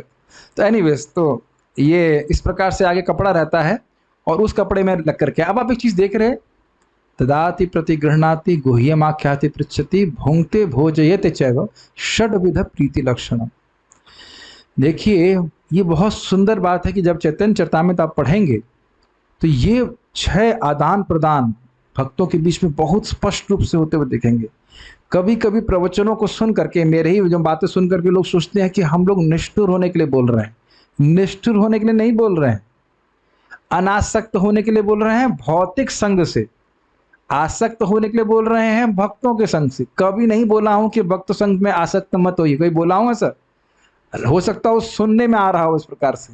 ऐसा नहीं बोल रहे कि किसी से आसक्त नहीं होना है, ऐसा हो ही नहीं सकता है। और आप स्पष्ट रूप से देखेंगे, देखिए महाप्रभु सार्वभौम भट्टाचार्य जी के लिए अपने आंचल ही बोलेंगे, अंचले लिखा हुआ है, कपड़े में, अपने स्वयं के कपड़े में प्रसाद और माला लेकर के आ रहे हैं। प्रेम है तभी तो ऐसा कर रहे हैं कि नहीं। और क्या कह रहे हैं, भट्टाचार्य घरे आइला त्वरा युक्त होइया। त्वरा मतलब होता है जल्दी, तो भट्टाचार्य जी के घर आए बहुत जल्दी। अरुणोदय काले हैला प्रभु रागमान, सेई काले भट्टाचार्य हैला जागरण। अरुणोदय, जब सूर्य उदित हो रहा था, उस समय भगवान चैतन्य महाप्रभु का आगमन हुआ, आगमन इनके घर पे। और उस समय भट्टाचार्य जी उठ रहे थे। अब आप कहेंगे, अरे भट्टाचार्य जी मंगल आरती के लिए क्यों नहीं गए? अब कौन जाने क्यों नहीं गए, मुझे नहीं पता, लेकिन कभी कभी सीनियर डिवोटीज भी मंगल आरती में लेट हो जाते हैं, क्या कह सकते हैं। एक बहुत सीनियर डिवोटी हैं, मुझे याद है, अभी कुछ समय पहले घटना है, शायद साल भर पहले क्यों होगी, वो आए और सारे हेड ऑफ डिपार्टमेंट्स को बुलाए, तुम लोग मंगल आरती कौन कौन नहीं आता है बताओ, सब लोग आओगे कल से मंगल आरती, आओगे तुम आओगे। और प्रभु जी का अलार्म ही नहीं बजा प्रभु जी खुद ही नहीं आ पाए। और अगले दिन भागवत क्लास में खुद ही बोल रहे, देखो कल मैं सबको डांट रहा था मंगल आरती के लिए, और आज मेरा ही अलार्म नहीं बजा, मैं खुद ही नहीं आ पाए। कभी कभी ऐसा हो जाता है, मैं दोष बुद्धि नहीं करनी चाहिए, कभी कभी हो जाता है। कृष्ण कृष्ण स्फुट कही भट्टाचार्य जागीला, कृष्ण नाम सुनी प्रभु आनंद बढ़ीला। ये बहुत सुंदर श्लोक लगा मुझे इसका। जैसे ही भट्टाचार्य जागे, क्या बोला? कृष्णा कृष्णा। और कृष्ण नाम को सुन करके महाप्रभु का आनंद बढ़ला। ये विश्वास रखिए आप, आपको कुछ भी कैसा भी लग रहा है, आप बोल रहे हो हरे कृष्णा कृष्णा कृष्णा हरे हरे, हरे राम राम राम हरे हरे, तो महाप्रभु तो हमारे हृदय में ही है कि नहीं? विश्वास है ना आपको इस बात का? भगवान कृष्ण महाप्रभु में कोई अंतर नहीं है, वो बड़े प्रसन्न होते हैं। हमारे कदम कानन महाराज जी बता रहे थे, कह रहे थे कि मैं कृपा ऑल्टर के सामने खड़ा रहता हूँ, मतलब गौर रिताई जी के सामने, मर्सी ऑल्टर। ये बात उनकी नम्रता का ही द्योतक है, समझ रहे हैं? तो ये समझना चाहिए, हमें कैसा भी लग रहा है, लेकिन महाप्रभु को बड़ा प्रसन्न हो रहे हैं, वो हम हरे कृष्ण मंत्र बोलते हैं। तो बाहिरे प्रभु, अगर भगवान आपसे प्रसन्न हो जाए तो उसके बाद कुछ बचता है, जरूर बताइए। इससे पहले कि मैं आगे जाऊं, एक बात बोल देना चाहता हूं। भक्त लोग कभी कोई परेशान होते हैं, भक्ति कर रहे हैं तो जीवन में कुछ कष्ट आ रहा है, ज्यादा तो नहीं आ रहा, थोड़ा बहुत कष्ट आ रहा है, तो ऐसा क्यों हो रहा है? अरे भैया, वो कष्ट नहीं है, वो चेक है, चेक, CHEQUE। जब किसी को धन देना होता है तो चेक के माध्यम से दिया जाता है कि नहीं? तो भक्त के जीवन में अगर कुछ कष्ट आता है तो एक मिनट, कष्ट को छोड़िए भी आप, जब चेक आता है करोड़ों रुपए का तो आप थैंक यू बोलते हो कि नहीं? और कोई चाटा मार के चेक दे दे तो, 1 करोड़ का चेक अगर कोई चाटा मार के दे दे तो तब भी कहेंगे थैंक यू, अगली बार दूसरा वाला भी दीजिए। ठीक है। तो अब जब हमारे जीवन में कुछ कष्ट आता है और हम हाथ जोड़ करके स्वीकार कर लेते हैं कि भगवान मुझे तो बहुत भोगना था, आपकी कृपा से बहुत कम आया है, तो यही हमें भगवान के धाम जाने का योग्यता प्रदान कर रहा है। एक भक्त भाई नए हैं तो बड़े दुखी हो गए, प्रभु जी सब मेरा मजाक बना रहे हैं, मैं हरे कृष्णा कर रहा हूँ और मेरे जीवन में दुख आ रहा है, देखो कह रहे हैं कि तुम हरे कृष्णा कर रहे, देखो तुम्हारे जीवन में क्या दुख आ रहा है। अरे वो दुख नहीं है, वो चेक दे रहे हैं भगवान, चेक समझ रहे हैं, भगवान के वापस जाने का। ये वास्तविक बात है, जितना दुख आना चाहिए उसके बहुत कम आता है। एक भक्त है, उनके पिताजी पे कोर्ट केस हो गया, जबरदस्त कोर्ट केस, झूठा केस, मर्डर का केस लगा दिए, कुछ नहीं किए थे वो। तो ज्योतिष उनको बताया कि अब कितना सत्य पता नहीं, ज्योतिष बोले कि तुम्हारा बेटा भक्ति कर रहा है इसलिए बहुत कम फंसे हो, तुम्हारा योग तो बहुत खतरनाक था। वो भक्ति नहीं कर रहे हैं, बेटा भक्ति कर रहा है तो वो बच रहे हैं।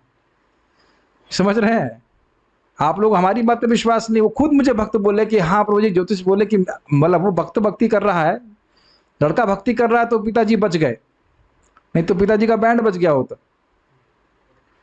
ये समझ लेना चाहिए। तो भगवान बहुत कम देते हैं, ये शास्त्र की बात है और व्यक्ति को समझना चाहिए, तो उसको स्वीकार करे और भक्ति करे तो आगे बढ़ जाएगा। मैं खाली बोल रहा था, सब बातें क्यों बोलने लग गया कि भगवान कृष्ण प्रसन्न होते हैं, महाप्रभु प्रसन्न होते हैं, और अगर तथाकथित थोड़ा बहुत दुख हमारे जीवन में आता है, वो भी उनकी व्यवस्था से ही आता है। ठीक है, हम पॉइंट ये बोलना चाह रहे थे, कृष्ण कृष्ण बोलने मात्र से भगवान प्रसन्न हो जाते हैं, बस इस बात को ध्यान रखना चाहिए। बाहिरे प्रभुरते हो पाइला दर्शन, आस्ते वास्ते कैसी कैला चरण वंदन। बाहर प्रभु उनका चरण, उनके दर्शन को प्राप्त किए और अस्त व्यस्त में मैंने महाप्रभु के चरण की वंदना करी। सोचिए आप कल सुबह मंगल आरती के लिए उठ रहे हैं, बाहर महाप्रभु हैं। आप देख सकते हैं ना कितने सुंदर लगते हैं जब हम लोग सुबह उठते हैं तो। तमोगुण से ऊपर उठते हैं और उस समय एकदम से दरवाजा खोलने के लिए कोई और नहीं, सीधे महाप्रभु हैं, तब हरि बोल रहे हैं, लेकिन अजीब हो जाएगा ना, अरे अभी क्या कर रहे हैं, इज इट नॉट, गमछे में है, किसी में थोड़ा दिक्कत हो जाएगी। इसलिए कहने आस्ते वस्ते आसी कैला चरण वंदन। देखिए लीला को थोड़ा मनन करेंगे तो लीला बड़ी और अच्छी लगती। वसीते आसन दिया दुहते वसीला, प्रसादा न खोली प्रभु तार हाथे दिला। अब देखिए कुछ प्रयोजन करके महाप्रभु लीला कर रहे हैं। उनको आसन दिए, सार्वभौम भट्टाचार्य जी महाप्रभु को आसन दिए, दोनों लोग बैठे और अपने आंचल या कपड़े में को खोले होते, खोल करके प्रसाद अन्न उनको दिया, उनके हाथ में दिया। अभी हाथ भी शुद्ध नहीं है। जो व्यक्ति सो रहा होता है, रात भर सो रहा है, तो उसके शरीर को मुर्दे के समान माना जाता है। जब तक स्नान नहीं करते हैं हम पवित्र नहीं होते हैं, चाहे कोई भी हो। तो फिर भी महाप्रभु परीक्षा लेने के लिए उनके हाथ में सीधे प्रसाद दीजिए, प्रसाद दिए बिना किसी प्रयोजन के महाप्रभु भगवान कृष्ण कोई लीला नहीं करते। प्रसादन पाया भट्टाचार्य, प्रसादन पाया भट्टाचार्य आनंद हैला, स्नान संध्या धंत धावन यद्यपि ना कैला।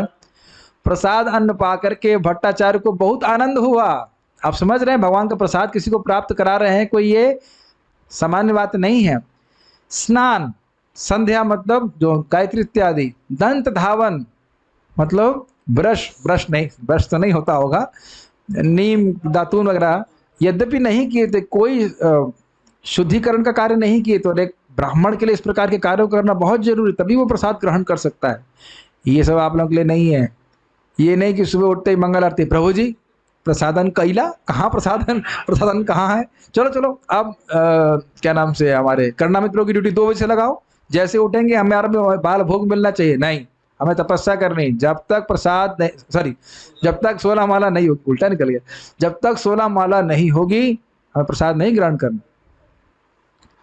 एक ही लीला नहीं है, दूसरी लीला भी है इसमें, जिसमें हरिदास ठाकुर जी के पास महाप्रभु इसी तरह से आते हैं, कहते हैं प्रसाद ग्रहण करो, कहते हैं अरे मेरा नाम जब पूरा नहीं हुआ। कितना नाम जब? 3 लाख, तो मैं प्रसाद कैसे ले सकता हूँ? तो इतना तो नहीं कहा जा रहा है, कम से कम 16 माला करके कर लेना चाहिए। बीमार है एक अलग बात है, लेकिन हर दिन बीमार नहीं होते। अगर यही नियम ले लेंगे कि मैं अन्न का ग्रहण करूंगा तभी जब मेरा 16 माला होगा, तो 16 माला बहुत आसानी से हो जाएगी। नाम से प्रेम हो या नहीं हो, लेकिन पेट से जरूर प्रेम है। चैतन्य प्रसादे मनेर सब जाड़िय गेला, एक श्लोल के पड़ी अन्न भक्षण करीला। चैतन, ये क्या है, इसका अर्थ क्या हुआ?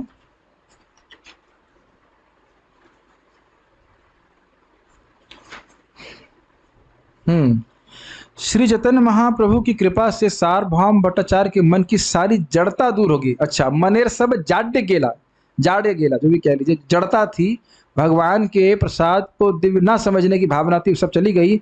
और एक श्लोक पढ़कर उन्होंने अन्न का प्रसाद मन को ग्रहण किया। एक श्लोक पढ़ी अन्न भक्षण करीला, सॉरी एक नहीं, ए ही लिखा हुआ, ठीक है। ये श्लोक पढ़ करके उन्होंने अन्न भक्षण करा। शुष्कं पर्युषितं वापि नीतं वा दूरदेशतः, प्राप्ति मात्रेण भोक्तव्यम नात्र काल विचारणा। मैं समझता हूँ सभी भक्तों को ये श्लोक बहुत अच्छा लगेगा और उसको तुरंत ही सीखना चाहेंगे। चाहे वो सूखा हो, चाहे परिष्कृत हो, मतलब थोड़ा बासी हो या बासी हो, अथवा नीतम दूर देशतः, दूर से लाया गया हो, प्राप्ति मात्रेण भोक्तव्यम, जैसे ही प्राप्ति हो उसे तुरंत ग्रहण कर लेना चाहिए। है ना श्लोक अच्छा है ना? ये श्लोक तो आप जरूर याद करना चाहेंगे, जैसे मिले तुरंत खा लेना चाहिए। नात्र काल विचारना, इसमें काल का विचार नहीं करना चाहिए कि भाई संध्या काल है, ये काल है, वो काल। अच्छा लग रहा है ना श्लोक? Yes yes yes, why not. जैसे मुझे याद है जब गुरुकुल इधर था तो गुरुकुल के बच्चे सुबह प्रसाद लेने जरूर आते थे मंगल आरती का। प्रभुपाद ने कहा है कि मंगल आरती की स्वीट्स गुरुकुल के बच्चों के लिए जानी चाहिए। हमने कहा बेटा ये तो याद है, और ये भी तो याद होना चाहिए कि गुरुकुल के बच्चे रोज मंगल आरती में आने चाहिए। तो तपस्या वाले बात को भूल गए तुम, खाली महाप्रसाद को याद रखते हो। खैर ये तो विनोद की बात है, आते ही होंगे मंगल आरती। अब खैर दूर चले गए। दूसरा बात बोल रहे हैं, न देश नियमस्तत्र न काल नियमस्तथा, प्राप्तम अन्नम द्रुतम शिष्टर भोक्तव्यम हरिरब्रवीत। इसमें देश का नियम नहीं है, कहाँ खाना है कि वहाँ नहीं खाना है, ऐसा कुछ नहीं है। न काल नियम, कोई काल का नियम नहीं है।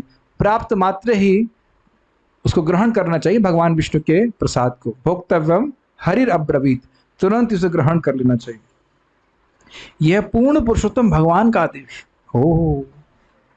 भगवान के आदेश को तो जरूर पालन करना पड़ेगा, है कि नहीं? लेकिन टाइम से 9 बजे के बाद पहले नहीं खाना चाहिए। ऑब्वियसली घर में है तो आप 8 साढ़े 8 बजे खाओ।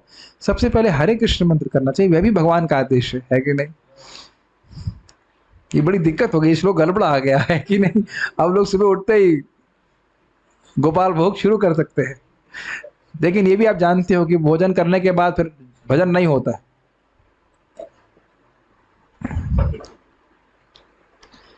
देखी आनंदित हैला महाप्रभुर मना, प्रेमाविष्ट हैया प्रभु कैला आलिंगन।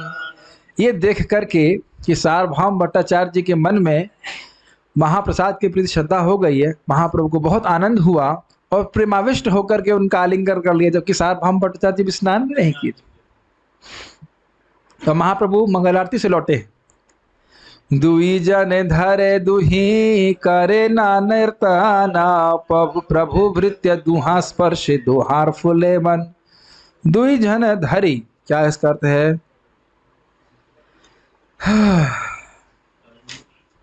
कहाँ पे है? हाँ, भगवान और उनके दास ने एक दूसरे का स्पर्श आलिंगन किया और दोनों नाचने लगे, और एक दूसरे के स्पर्श मात्र से वो दोनों भावाविष्ट हो गए, प्रेमाविष्ट हो गए। अब सोच ही सकते हैं, महाप्रभु नृत्य कर रहे हैं और सार्वभौम भट्टाचार्य नृत्य कर रहे हैं, क्या करके? प्रसाद लेकर के। काफी इंटरेस्टिंग है जितना। स्वेद कंपु अश्रु दुहे आनंदे भासीला, प्रेमाविष्ट हैया प्रभु कहिते लागिला। स्वेद, स्वेद मतलब पसीना, कंप मतलब कंपन, अश्रु दुहे आनंदे बसीला, वो दोनों आनंद में नाच रहे हैं। भास मतलब डूब गए, और प्रेमाविष्ट होकर के महाप्रभु से कुछ कहते। देख रहे हैं एक एक छोटी सी छोटी घटना भी भक्त को आनंद में डुबो रही। चाहे प्रसाद ग्रहण करना हो, चाहे नाम जप हो, चाहे कीर्तन हो, चाहे कथा हो, चाहे कुछ हो, बस भगवान का प्रेम हृदय में होना चाहिए।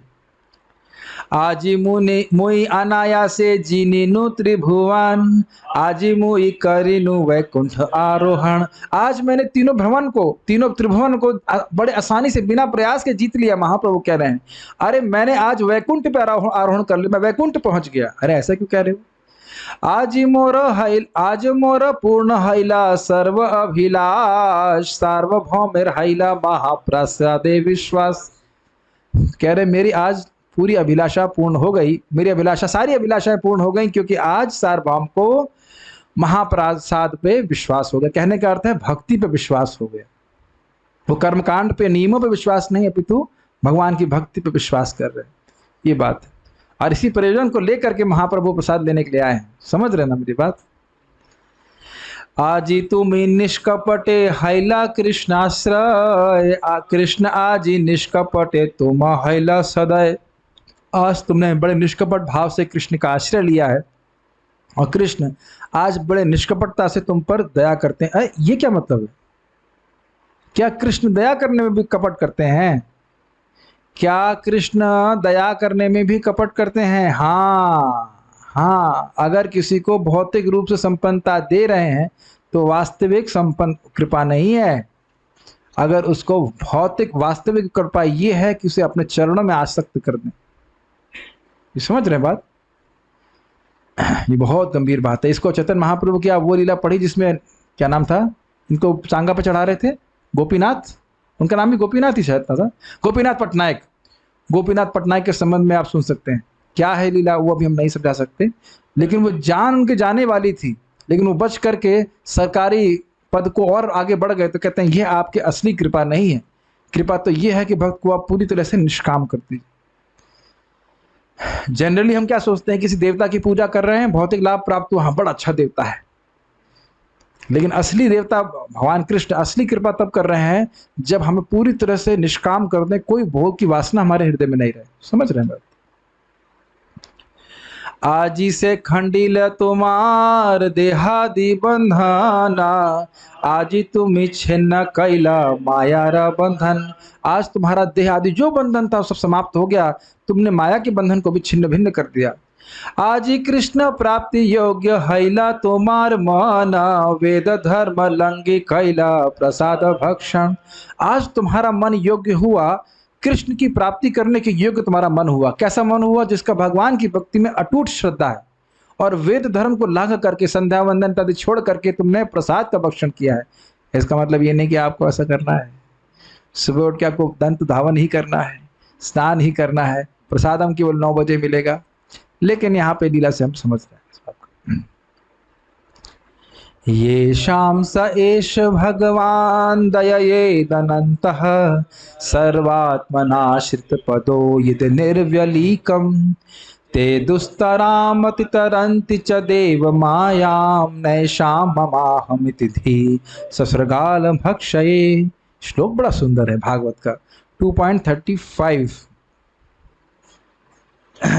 जब मनुष्य निष्कपट भाव से पूर्ण पुरुषोत्तम भगवान के चरण कमलों की शरण ग्रहण करता है तो असीम दयालु भगवान उस पर अपनी अहेतु की कृपा दिखलाते हैं। और ये अब हम लोग उस थीम की तरफ जा रहे हैं जो हमारे कल के श्लोक का विषय है।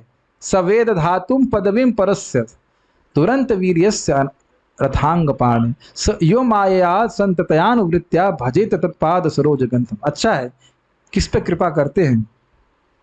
इस तरह वह अज्ञान के दुर्लंघ सागर को पार सकता है जिसकी बुद्धि देहात्म बोध में लगी रहती है, तो जो यह सोचता है कि मैं शरीर हूँ, वह कुत्तों तथा सियारों का उपयुक्त भोजन है। परम भगवान ऐसे व्यक्ति पर कभी कृपा नहीं करते। कहने का मतलब है कि जिसकी बुद्धि इस भावना से हट गई है कि मैं शरीर हूँ, शरीर संबंधित वस्तुएं मेरी हैं, इस जगत का उपास्य कोई और है, भगवान की भजन नहीं करता है, ऐसे व्यक्ति पे भगवान की कृपा नहीं होती। तो यहाँ पे कृपा हो रही है, इसीलिए भगवान की प्रसाद की महिमा, नाम की महिमा सब कुछ समझ पा रहे हैं। ठीक है। एत कही महाप्रभु आइला निज स्थाने, से है ते भट्टाचार्य खंडिल अभिमाने। ऐसा कह के महाप्रभु अपने स्थान पे आए और इस प्रकार भट्टाचार्य का अभिमान का खंडन हो गया। चैतन्य चरण बिना नाही जाने आन, भक्त बिनु शास्त्रेर और न करे व्याख्यान। अब चैतन्य महाप्रभु के चरण के अलावा और कुछ नहीं जानते। अब वह भक्ति के बिना किसी शास्त्र का और कोई व्याख्यान ही नहीं करते। अब समझ में आया कि शास्त्र, सारे शास्त्रों का मर्म क्या है, भगवान कृष्ण की भक्ति। गोपीनाथ आचार्य तार वैष्णवता देखिया, हरि हरि बलि नाचे हाथे ताली दिया। तो गोपीनाथ आचार्य ने उनकी वैष्णवता देखी और क्या बोला, हरि हरि बोल, हरि हरि हरि। इस प्रकार वाह वाह, वेरी नाइस, ये ऐसे करके ताली दिया। और दिन भट्टाचार्य आइला दर्शाने, जगन्नाथ ना देखी आइला प्रभु स्थाने। तो कह रहे हैं एक दिन भट्टाचार्य दर्शन के लिए आए, लेकिन जगन्नाथ को ना देख करके महाप्रभु के पास चले गए। महाप्रभु का स्थान जगन्नाथ जी के मंदिर से बहुत दूर नहीं है, गंभीरा से कहते हैं, वहां चले गए। दंडवत करी कैला बहुविध स्तुति, दैन्य करी कहे निज पूर्व दुर्मति। दंडवत किया और उन्होंने बहुत प्रकार की स्तुति करी और बड़े दैन्यता से अपने पूर्व दुर्मति कैसे वो थे उसका वर्णन करने लगे। भक्ति साधन श्रेष्ठ सुनीत हैला मन, प्रभु उपदेश कैले नाम संकीर्तन। भक्ति का सर्वश्रेष्ठ साधन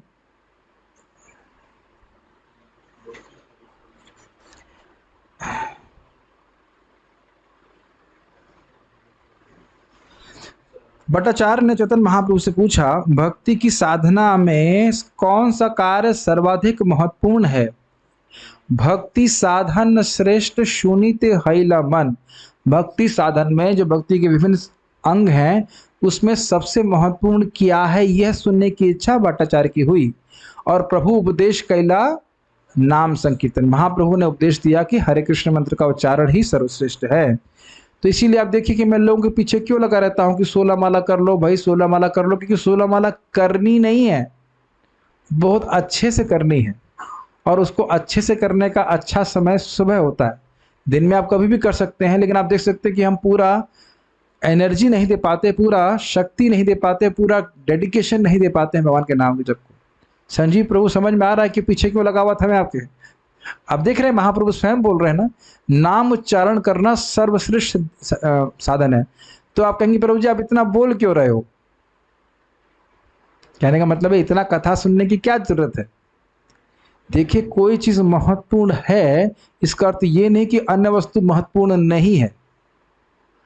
जब कथा श्रवण करेंगे तब ये बात बार बार हृदय में धसेगी कि नाम संकीर्तन सबसे महत्वपूर्ण है। सुनेंगे नहीं तो नाम संकीर्तन भी नहीं करेंगे। जीव तो है ना बोलने के लिए, सब लोग बोल रहे हैं हरि नाम, नहीं बोल रहे। जो श्रवण करते हैं उनका विश्वास बना रहता है कि हाँ मुझे भगवान का नाम जब बहुत दृढ़ता से करना है।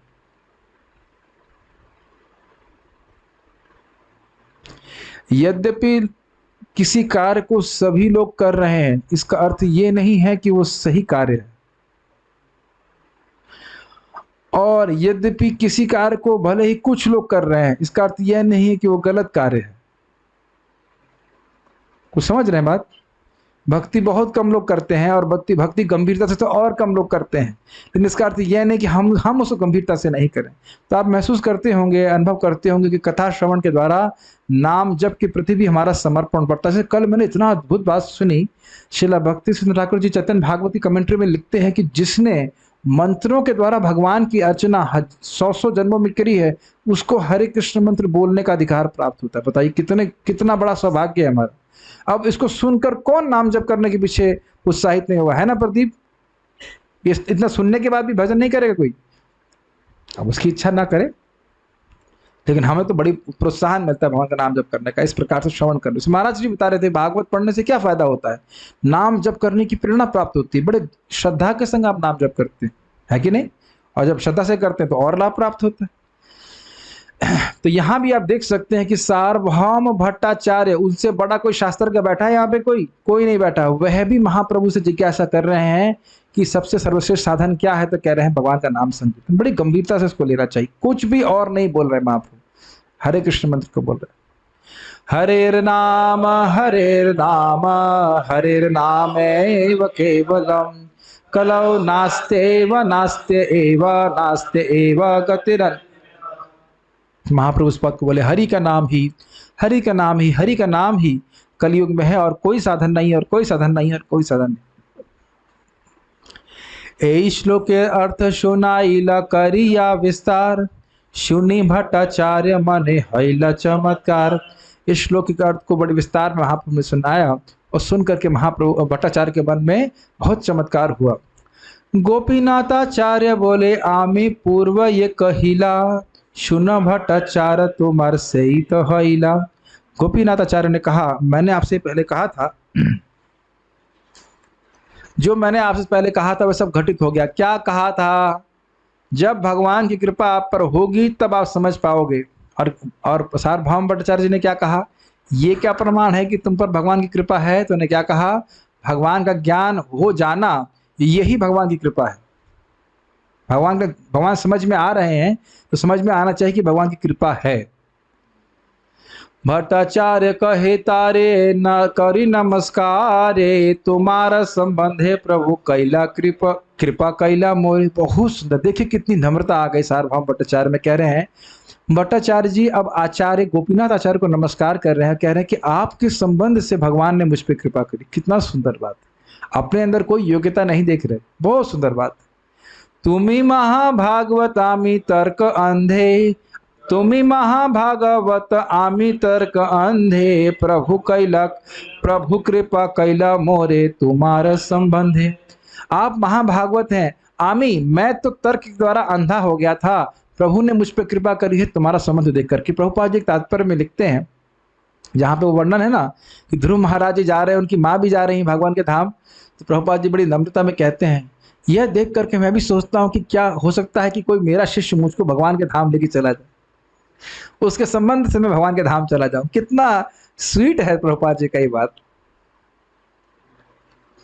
हजारों लोगों को भगवान के धाम भेजने वाला व्यक्ति सोच रहा है कि मैं स्वयं भगवान के धाम जाने के योग्य नहीं हूं, मेरा शिष्य मुझको लेके जाएगा।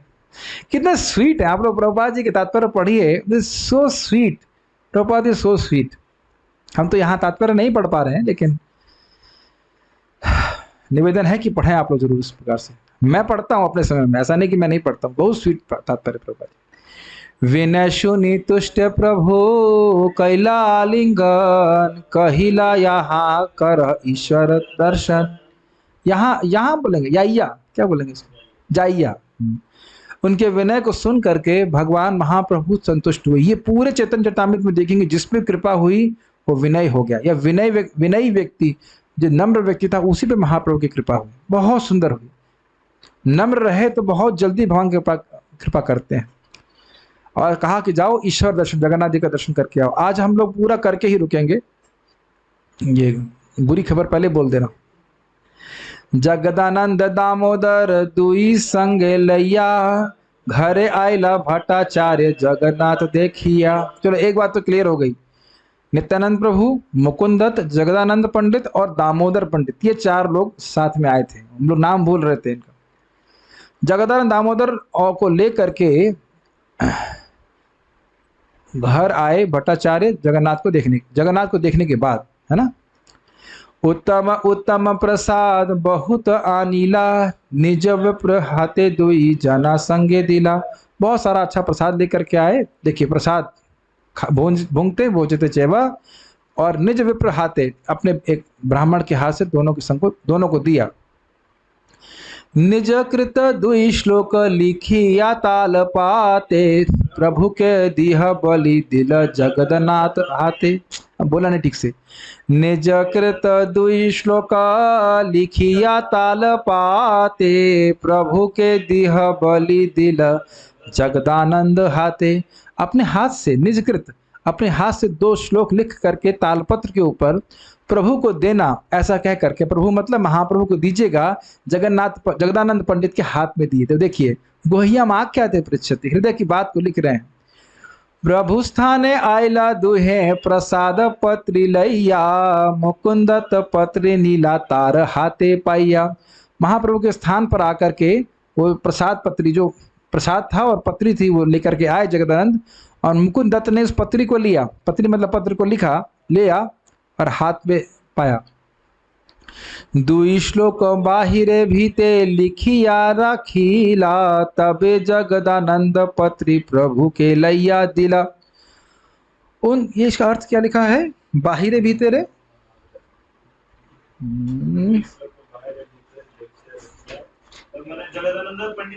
हाँ, यस यस, कह रहे हैं मुकुंद दत्त ने इससे पहले कि उस तालपत्र को महाप्रभु को दिया था, आपने उन्हें ले लिया और उसको ले करके कमरे की बाहरी दीवार पर, बाहिरे भीते, बाहरे भीतरे नहीं, बाहरे भीते, बाहर की दीवार पर दोनों श्लोकों को लिख दिया, एनग्रेव कर दिया। भीते मतलब दीवार, हाँ, उसको लिख दिए।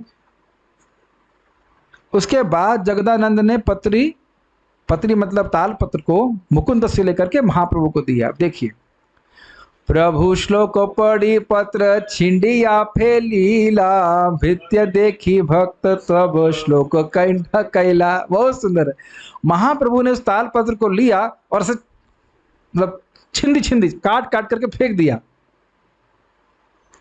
और भित्य मतलब दीवार को देख करके उस श्लोक को, उन दो श्लोकों को सारे भक्तों ने कंठस्थ कर लिया। जहां पे भी बोलते कि भगवान हैं चैतन्य महाप्रभु, बाह्य रूप से महाप्रभु क्रोध प्रकट करते हैं, अंदर से तो प्रसन्न हो जाते हैं। देखिए कैसे कर रहे हैं, उसको फाड़ दिए। लेकिन भक्त लोग भी बड़े उत्साहित हैं, वो हमेशा चाहते हैं कि जगत में प्रकाशित हो कि चैतन्य महाप्रभु भगवान है, तो सारे लोग श्लोक कंठस्थ कर लिए। मेरे पीछे गाइए, मेरे साथ में गाइए। वैराग्य विद्या निज भक्ति योगा, शिक्षार्थमेकः पुरुषः पुराणः, श्री कृष्ण चैतन्य शरीरधारी, कृपाम्बुधिर यस्तमहं प्रपद्ये। एक और कोई तरह से गा सकते हैं इसको, एक और तरह से गा सकते हैं। वैराग्य विद्या निज भक्ति योगा, शिक्षार्थमेकः पुरुषः पुराणः, श्री कृष्ण चैतन्य शरीरधारी, कृपाम्बुधिर्यस्तमहं प्रपद्ये। और तरह से गा सकते हैं क्या? वैराग्य विद्या निज भक्ति योगा, शिक्षार्थमेकः पुरुषः पुराणः, श्री कृष्ण चैतन्य शरीरधारी, कृपाम्बुधिर्यस्तमहं प्रपद्ये। कंठस्थ करने का प्रयास करना चाहिए। वैराग्य विद्या निज भक्ति योगा, वैराग्य की विद्या और अपनी निज भक्ति योग को देने के लिए, शिक्षार्थम एकः पुरुषः पुराणम, इस शिक्षा के अर्थ के लिए, इस शिक्षा को देने के लिए एक वही भगवान कृष्ण, पुरुष पुराणम, क्या श्लोक है? नवयौवनम च अद्वैतमच्युतम अनादि अनंत यूपम, आद्यम पुराण पुरुषम नवयौवनम च। पुराण पुरुष, आदि पुरुष भगवान कृष्ण है। श्री कृष्ण चैतन्य शरीरधारी, वह श्री कृष्ण चैतन्य महाप्रभु के रूप में आए हैं। कृपाम्बुधिर, वह कृपा के सागर हैं। यस्तमहं प्रपद्ये, मैं उनकी शरण ले रहा हूं। तो यहाँ पे महाप्रभु ने छिंदी क्यों कर दिया? क्योंकि यहाँ वर्णन हो रहा है कि पुराण पुरुष कौन है? महाप्रभु, जो साक्षात भगवान कृष्ण है। तो यह प्रकाशित नहीं करना चाह रहे थे महाप्रभु, इसलिए छिंदी बिंदी कर दिया, लेकिन प्रसन्न हुए।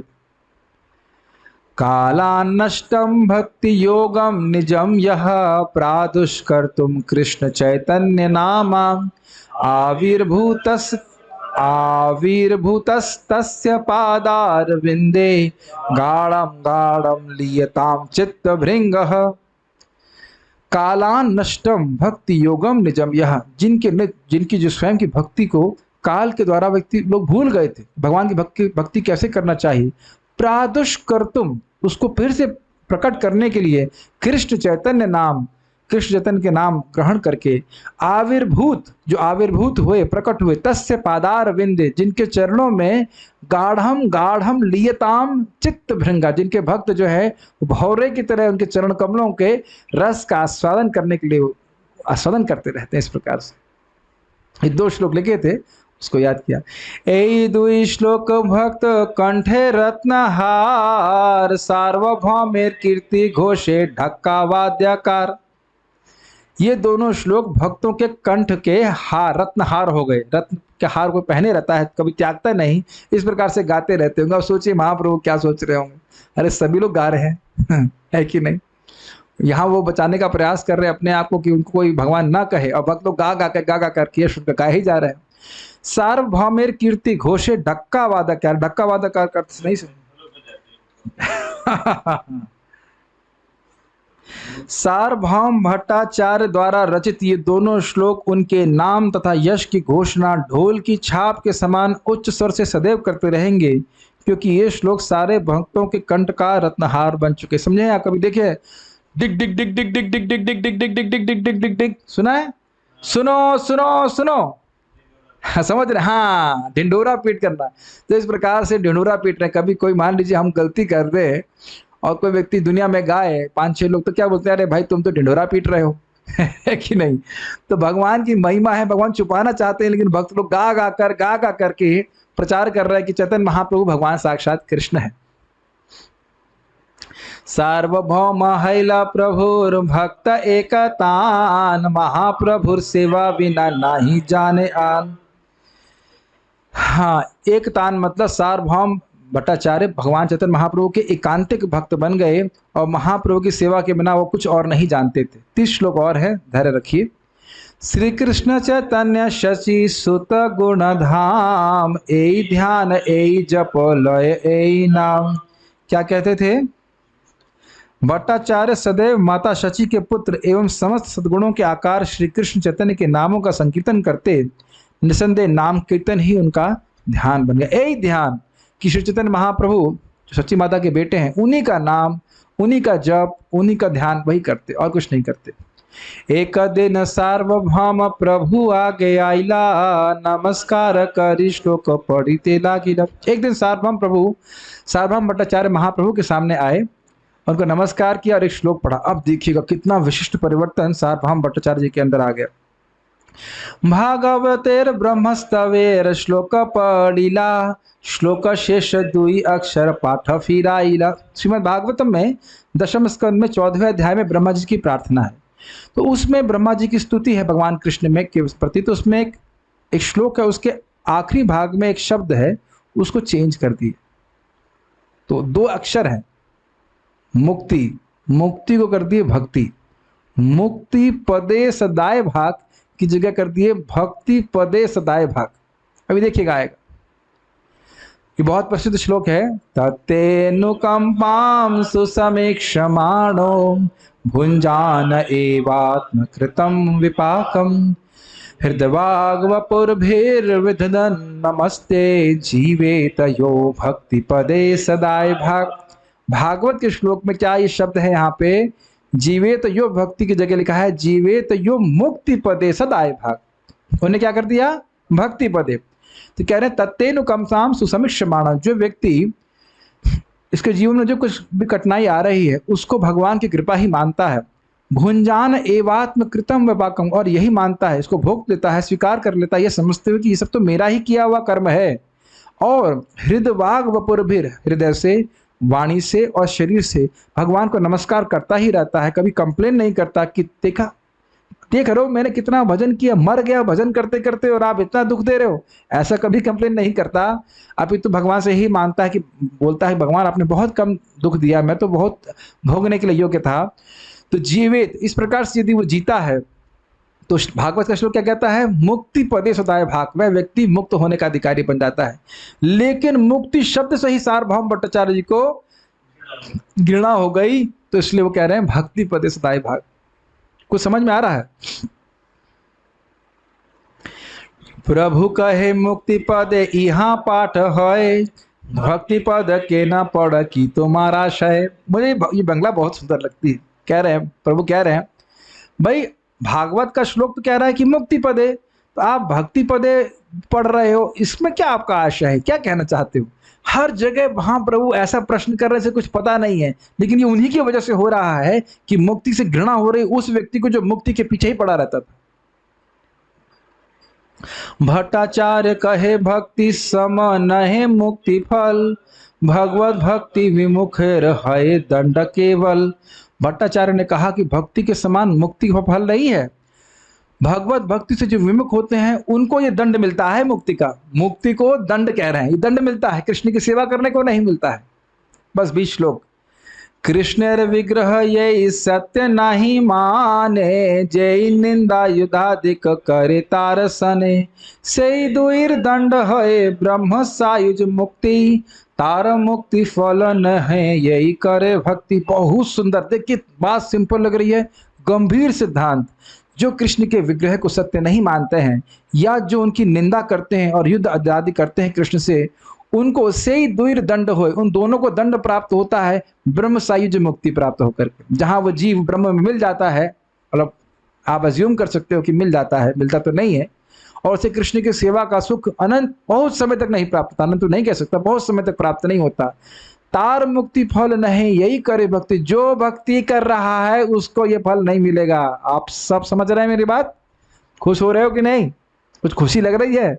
भक्ति कर रहे हो तो ब्रह्म साहिब जो नहीं मिलेगा, कुछ स्पेशल मिलेगा, ठाकुर जी का धाम। यद्यपि से मुक्ति होए पंच प्रकार, सालोक सामीप्य सारूप्य सारष्टि सायुज्य आप। तो कोई कहे नहीं भाई मुक्ति तो और भी होती है ना, वैष्णव मुक्ति भी होती है।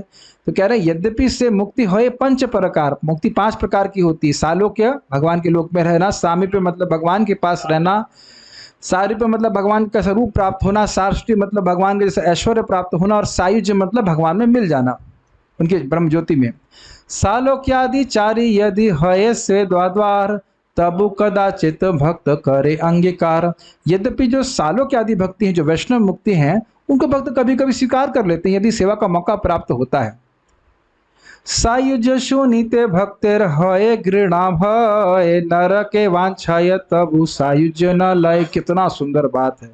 कह रहे जब सायुज्य को सुनते हैं कि भगवान में लीन हो जाना पड़ेगा तो भक्तों को घृणा होती है, भय होता है। कहते हैं कि नरक चला जाऊंगा लेकिन कभी सायुज्य मुक्ति प्राप्त नहीं करूंगा। नरक में भी भगवान की सेवा का तो कुछ है मौका ना, वहां तो कुछ सेवा का मौका ही नहीं है। इस प्रकार से ब्रह्म ईश्वर सायुज द्वैत प्रकार, ब्रह्म सायुज हईते ईश्वर सायुज अधिकार। ब्रह्म में या भगवान के दिव्य शरीर में मिल जाना, इस प्रकार की 2 प्रकार की सायुज्य मुक्ति होती है। ब्रह्म सायुज्य हईते ईश्वर सायुज्य अधिकार, ब्रह्म सायुज्य से भगवान में जो शरीर में मिल जाना वो और भी गर्हित है। तो दोनों प्रकार का सायुज्य ही बहुत खराब माना जाता है।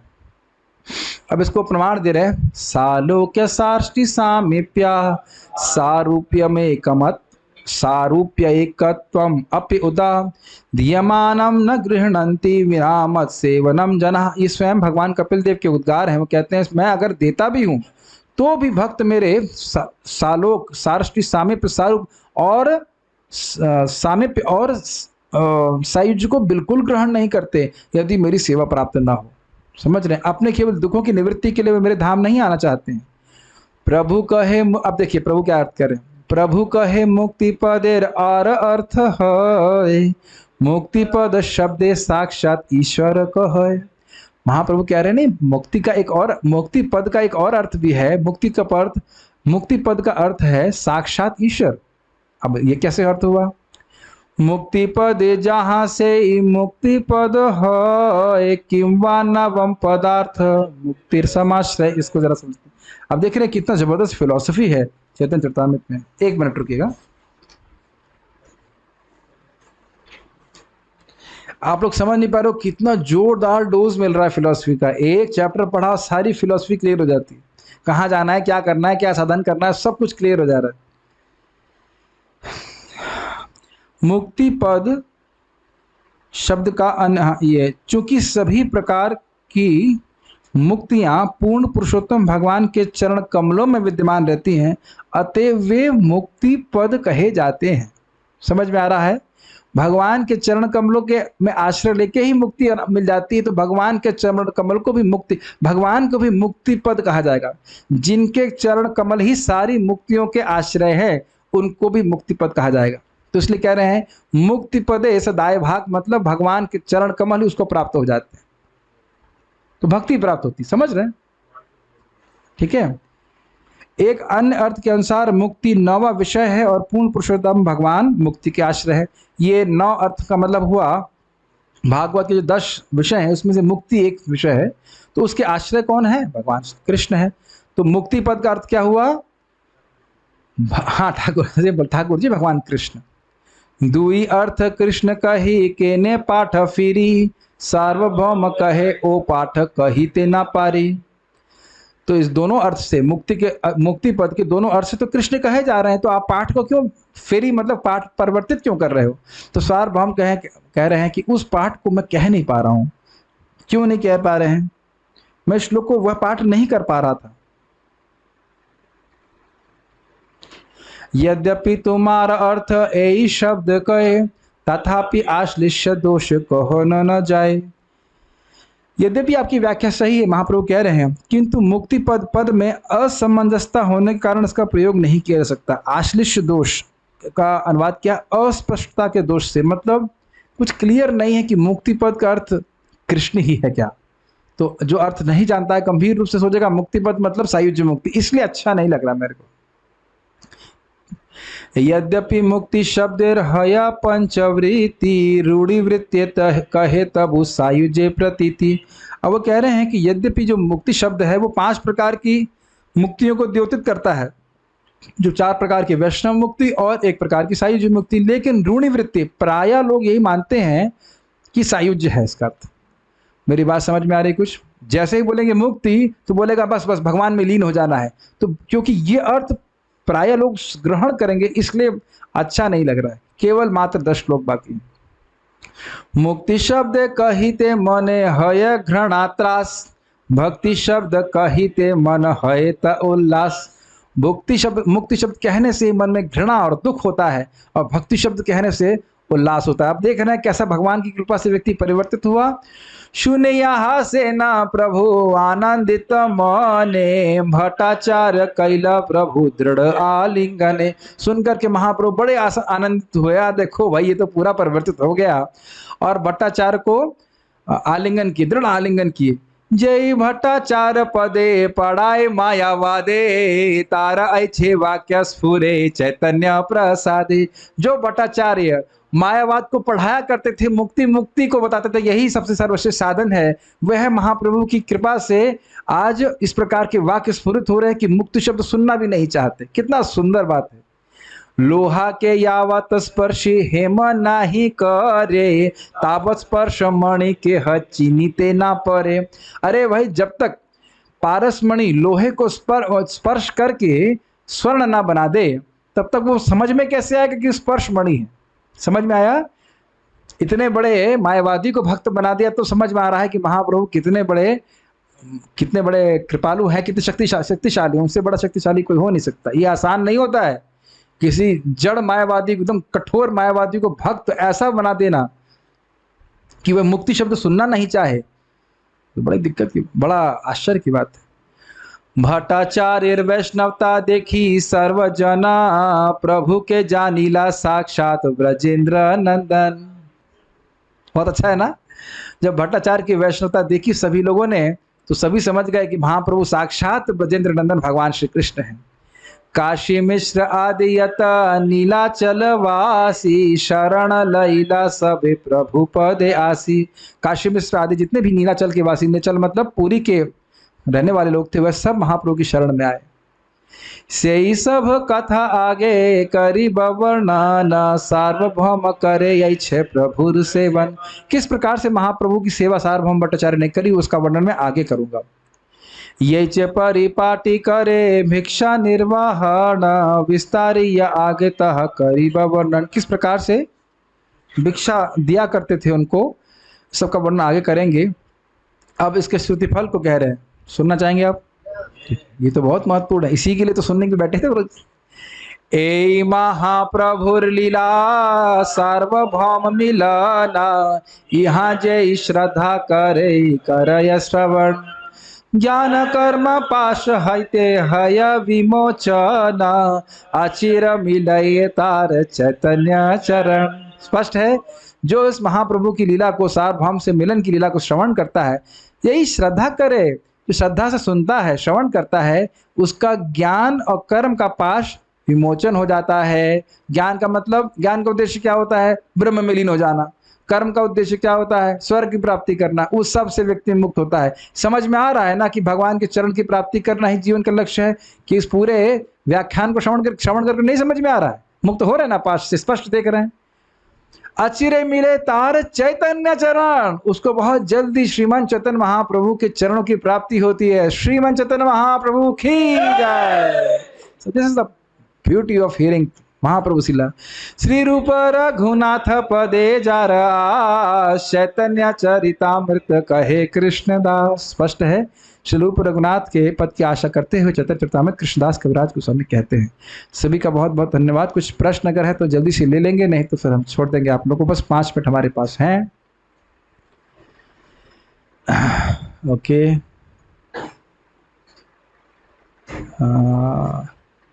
वाटिका, ठीक है। पहले मैं भगवान के बहुत भौतिक चीज़ें, शरीर को भौतिक चीज़ें मानती थी, पर अब भगवान से कहती हूँ कि भगवान जी मुझे, भगवान से बहुत सारी चीज़ मांगती थी, मुझे आप ही चाहिए, आपकी भक्ति। Very good. भगवान ने डायरेक्टली 200 फॉर्म क्यों नहीं दिखाया? अगली बार मैं बोल दूंगा महाप्रभु की प्रभु जी बोल रहे थे कि आप 2 हाथ क्यों नहीं दिखाए डायरेक्ट, तो आप वो चेंज कर देंगे मिलावट। भगवान से, भगवान पूछ कर दिखाएंगे आपको। ठीक है। Chaitanya Mahaprabhu is giving darshan to such a big Mayavadi, whereas so many big exalted devotees are all worshipping Krishna. What was देखिए, इनका प्रश्न है कि महाप्रभु ने मायावादी व्यक्ति सार्वभौम भट्टाचार्य को दर्शन कराया, तो बहुत सारे भक्त हैं जो लालाई थे, उनको दर्शन क्यों नहीं करा रहे? उनको भी कराते हैं। और आपको ध्यान देना होगा कि सार्वभौम भट्टाचार्य जी भक्त हो गए थे। आपने सुना नहीं बहुत ध्यान से कि उनके हृदय परिवर्तन देख करके महाप्रभु को बहुत आनंद हुआ, प्रसन्न हुए तो दर्शन कराया। ये तो स्पष्ट समझ में आ रहा है, आपने ध्यान नहीं दिया इस बात पे। जड़ देखे तारे कहे, जारे देखे तारे कहे, ठीक है।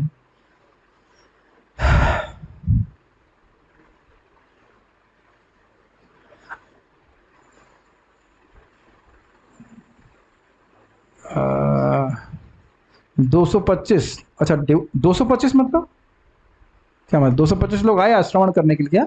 126 होगा। जब कोई महाप्रभु को एकादशी का प्रसाद लाता था, बिकॉज पूरी में एकादशी नहीं करते लोग, तो महाप्रभु उसको प्रणाम करते और प्रसाद की महिमा कहने लगते। इस तरह से सेवा भी हो जाती प्रसाद की और श्लोक भी फॉलो हो जाता कि प्रसाद को देखते ही सेवन करना चाहिए। और श्रीपाद हरिदास ठाकुर भी बिना जब के प्रसाद हम नहीं लेते थे। पता नहीं, बहुत लंबा है, थे प्रसाद नहीं लेते थे, पर जब तबीयत नहीं ठीक थी तो उन्होंने दाना भर प्रसाद लिया और सेवन किया और बाकी नहीं लिया, और इससे कोई अपराध नहीं बनता। क्या कहना? शीला प्रभुपाद जी, ठीक।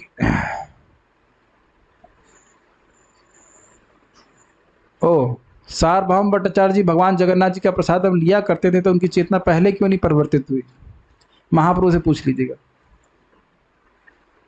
इस भागवत प्रेम वन साइडेड एंड क्या मतलब? भागवत प्रेम वन साइडेड, पता नहीं, कुछ अजीब अजीब से प्रश्न कर रहे। साइज मतलब क्या? ब्रह्मज्योति में लीन होना। 2 प्रकार के अर्थ हैं, एक ब्रह्मज्योति में लीन होना और एक भगवान के दिव्य शरीर में लीन होना। तो दिव्य शरीर में लीन होना और खराब माना गया है।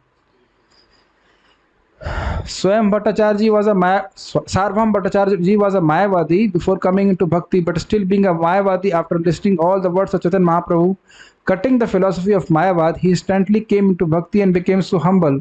But some devotees who are doing bhakti for long are struggling for being humble and end up doing offenses. What is the reason behind this, and how we can we attain mercy of Chaitanya Mahaprabhu of being humble like Sarvabhaum Bhattacharya ji? देखिए, basically क्या कहना चाहते हैं? ये कहना चाहते हैं कि भट्टाचार्य जी को कृपा तुरंत मिल गई, हमें मेहनत क्यों करनी पड़ रही है? यही तो कहना चाहते हैं। ये तो 7 दिन लगा। साउथ इंडिया में तो अब करना में तो लोग कंप्लेन कर सकते हैं, भाई साउथ इंडिया में तो महाप्रभु ने फ्री बांटा, मेरे को कितनी मेहनत क्यों करवा रहे हैं? देखिए, भगवान जब आते हैं इस जगत में तो कोई नियम नहीं पालन करेंगे, वो जिसको चाहे उसे कृष्ण प्रेम दे सकते, लेकिन भगवान की समानता हमको भक्ति करनी पड़ती है। साधना की प्रोसेस के द्वारा धीरे धीरे हम प्रगति करते हैं, ठीक है। जैसे कि उदाहरण मैंने पहले दिया था, कई बार जब ब्राह्मण आते हैं तो उन्हें पका हुआ भोजन दे देते हैं, और कई बार सीधा अन्न देते हैं, उसे बनाना पड़ता है। तो कभी कभी कृष्ण सीधे कृपा कर देते जो खुद आते हैं, और बाकी भक्तों को भी कोई दिक्कत तो नहीं है। कुछ भी हो भाई, हमारे पास चैतन्य चरितामृत ग्रंथ है ना, और अब तो इतनी सुविधा है कि सॉफ्ट कॉपी में है, आपके जेब में सारे ग्रंथ हैं। कभी सोचा है? फोन में है, लैपटॉप में है, श्रवण कर सकते हैं, कोई कमी तो नहीं रखे महाप्रभु। और ऐसा मत सोचिएगा कि हम लोग महाप्रभु की लीला के बाहर हैं, ये समझ लीजिएगा। महाप्रभु कहे थे कि मेरा नाम पृथ्वी के हर गांव में प्रचारित होगा और हम सब इसके एजेंट बन रहे हैं। ये मत सोचिएगा कि लीला समाप्त हो गई है, ये लीला। हाँ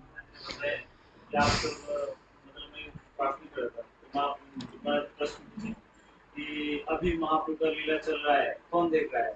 तो फिर सब लोग आश्चर्य हो गए, तो सोचे कि नहीं वो तो कोई मतलब बहुत ज्ञानवान लोग नहीं, अभी भी प्रचार हो रहा है। वही मैं बोल रहा हूँ, प्रभु जी जयप्रताप महाराज जी का, परम पूज्य जयप्रताप महाराज का बात बोल रहे हैं। महाराज ने पूछा कौन कौन महाप्रभु की लीला को देख रहा है, तो सोच रहा हूँ कि अरे कोई बहुत भाग्यवान हो व्यक्ति होगा देख रहा होगा। अरे देखना क्या, आप स्वयं इस लीला में हैं। ये जो नाम प्रचार में कोई लग रहा है, ये महाप्रभु की लीला ही हो रही है, महाप्रभु की कृपा आशीर्वाद से हो रहा है। हमारी कोई योग्यता तो है ना, हम तो बंदर की तरह है। बंदर की तरह नहीं, बंदर इवा नहीं, बंदर एवा, बंदर ही है, इसमें कोई डाउट नहीं है। कुछ पता ही नहीं क्या बोल रहे हैं, लेकिन किसी न किसी तरह से महाप्रभु का प्रचार हो रहा है। ये प्रश्न का उत्तर मुझे ठीक से नहीं पता है। पूछ रहे हैं कि भगवान के शरीर में मिलना, इसको ब्रह्मचार्य से अधिक खराब क्यों माना गया है? इसके बारे में मैं कुछ नहीं कह सकता, अभी मुझे नहीं क्लियर इसके बारे में कि क्यों कह रहे। कुछ पता आपके बारे में? इस सेवा का सुख तो ब्रह्म ज्योति में भी नहीं है, लेकिन अब भगवान के शरीर में मिल जाने को और खराब क्यों कह रहे हैं, उसको मुझे तात्पर्य में देखना पड़ेगा, मुझे वापस पढ़ना पड़ेगा। मैं कल बताऊंगा उसको। मैं भी सोचा था उसके बारे में कहीं कोई प्रश्न कर ना दे। ओके। जब करते समय मन ना चाहते हुए भौतिक जगत में भागे तो क्या ये अपराध या पाप होगा? नहीं, तो स्वाभाविक सी बात है कि मन भोगों में जाएगा, उसको वापस भगवान के नाम में लेके आना चाहिए। कोई अपराध इतना बड़ा नहीं है। ओके, तो यहाँ रुकते हैं हम लोग। बहुत बहुत धन्यवाद, सभी लोग आए।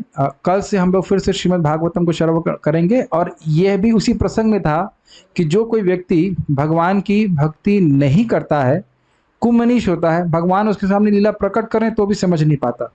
इसलिए सारा हमने ये प्रकरण श्रवण किया। कल हम सुनेंगे कौन व्यक्ति भगवान को जान पाएगा। सवेद वाले श्लोक को पढ़ेंगे आगे से। सब लोग आप लोग आइएगा। बहुत बहुत धन्यवाद। श्रील प्रभुपाद की जय, श्रीमद् चैतन्य महाप्रभु की जय, निताई गौर प्रेमानंदी।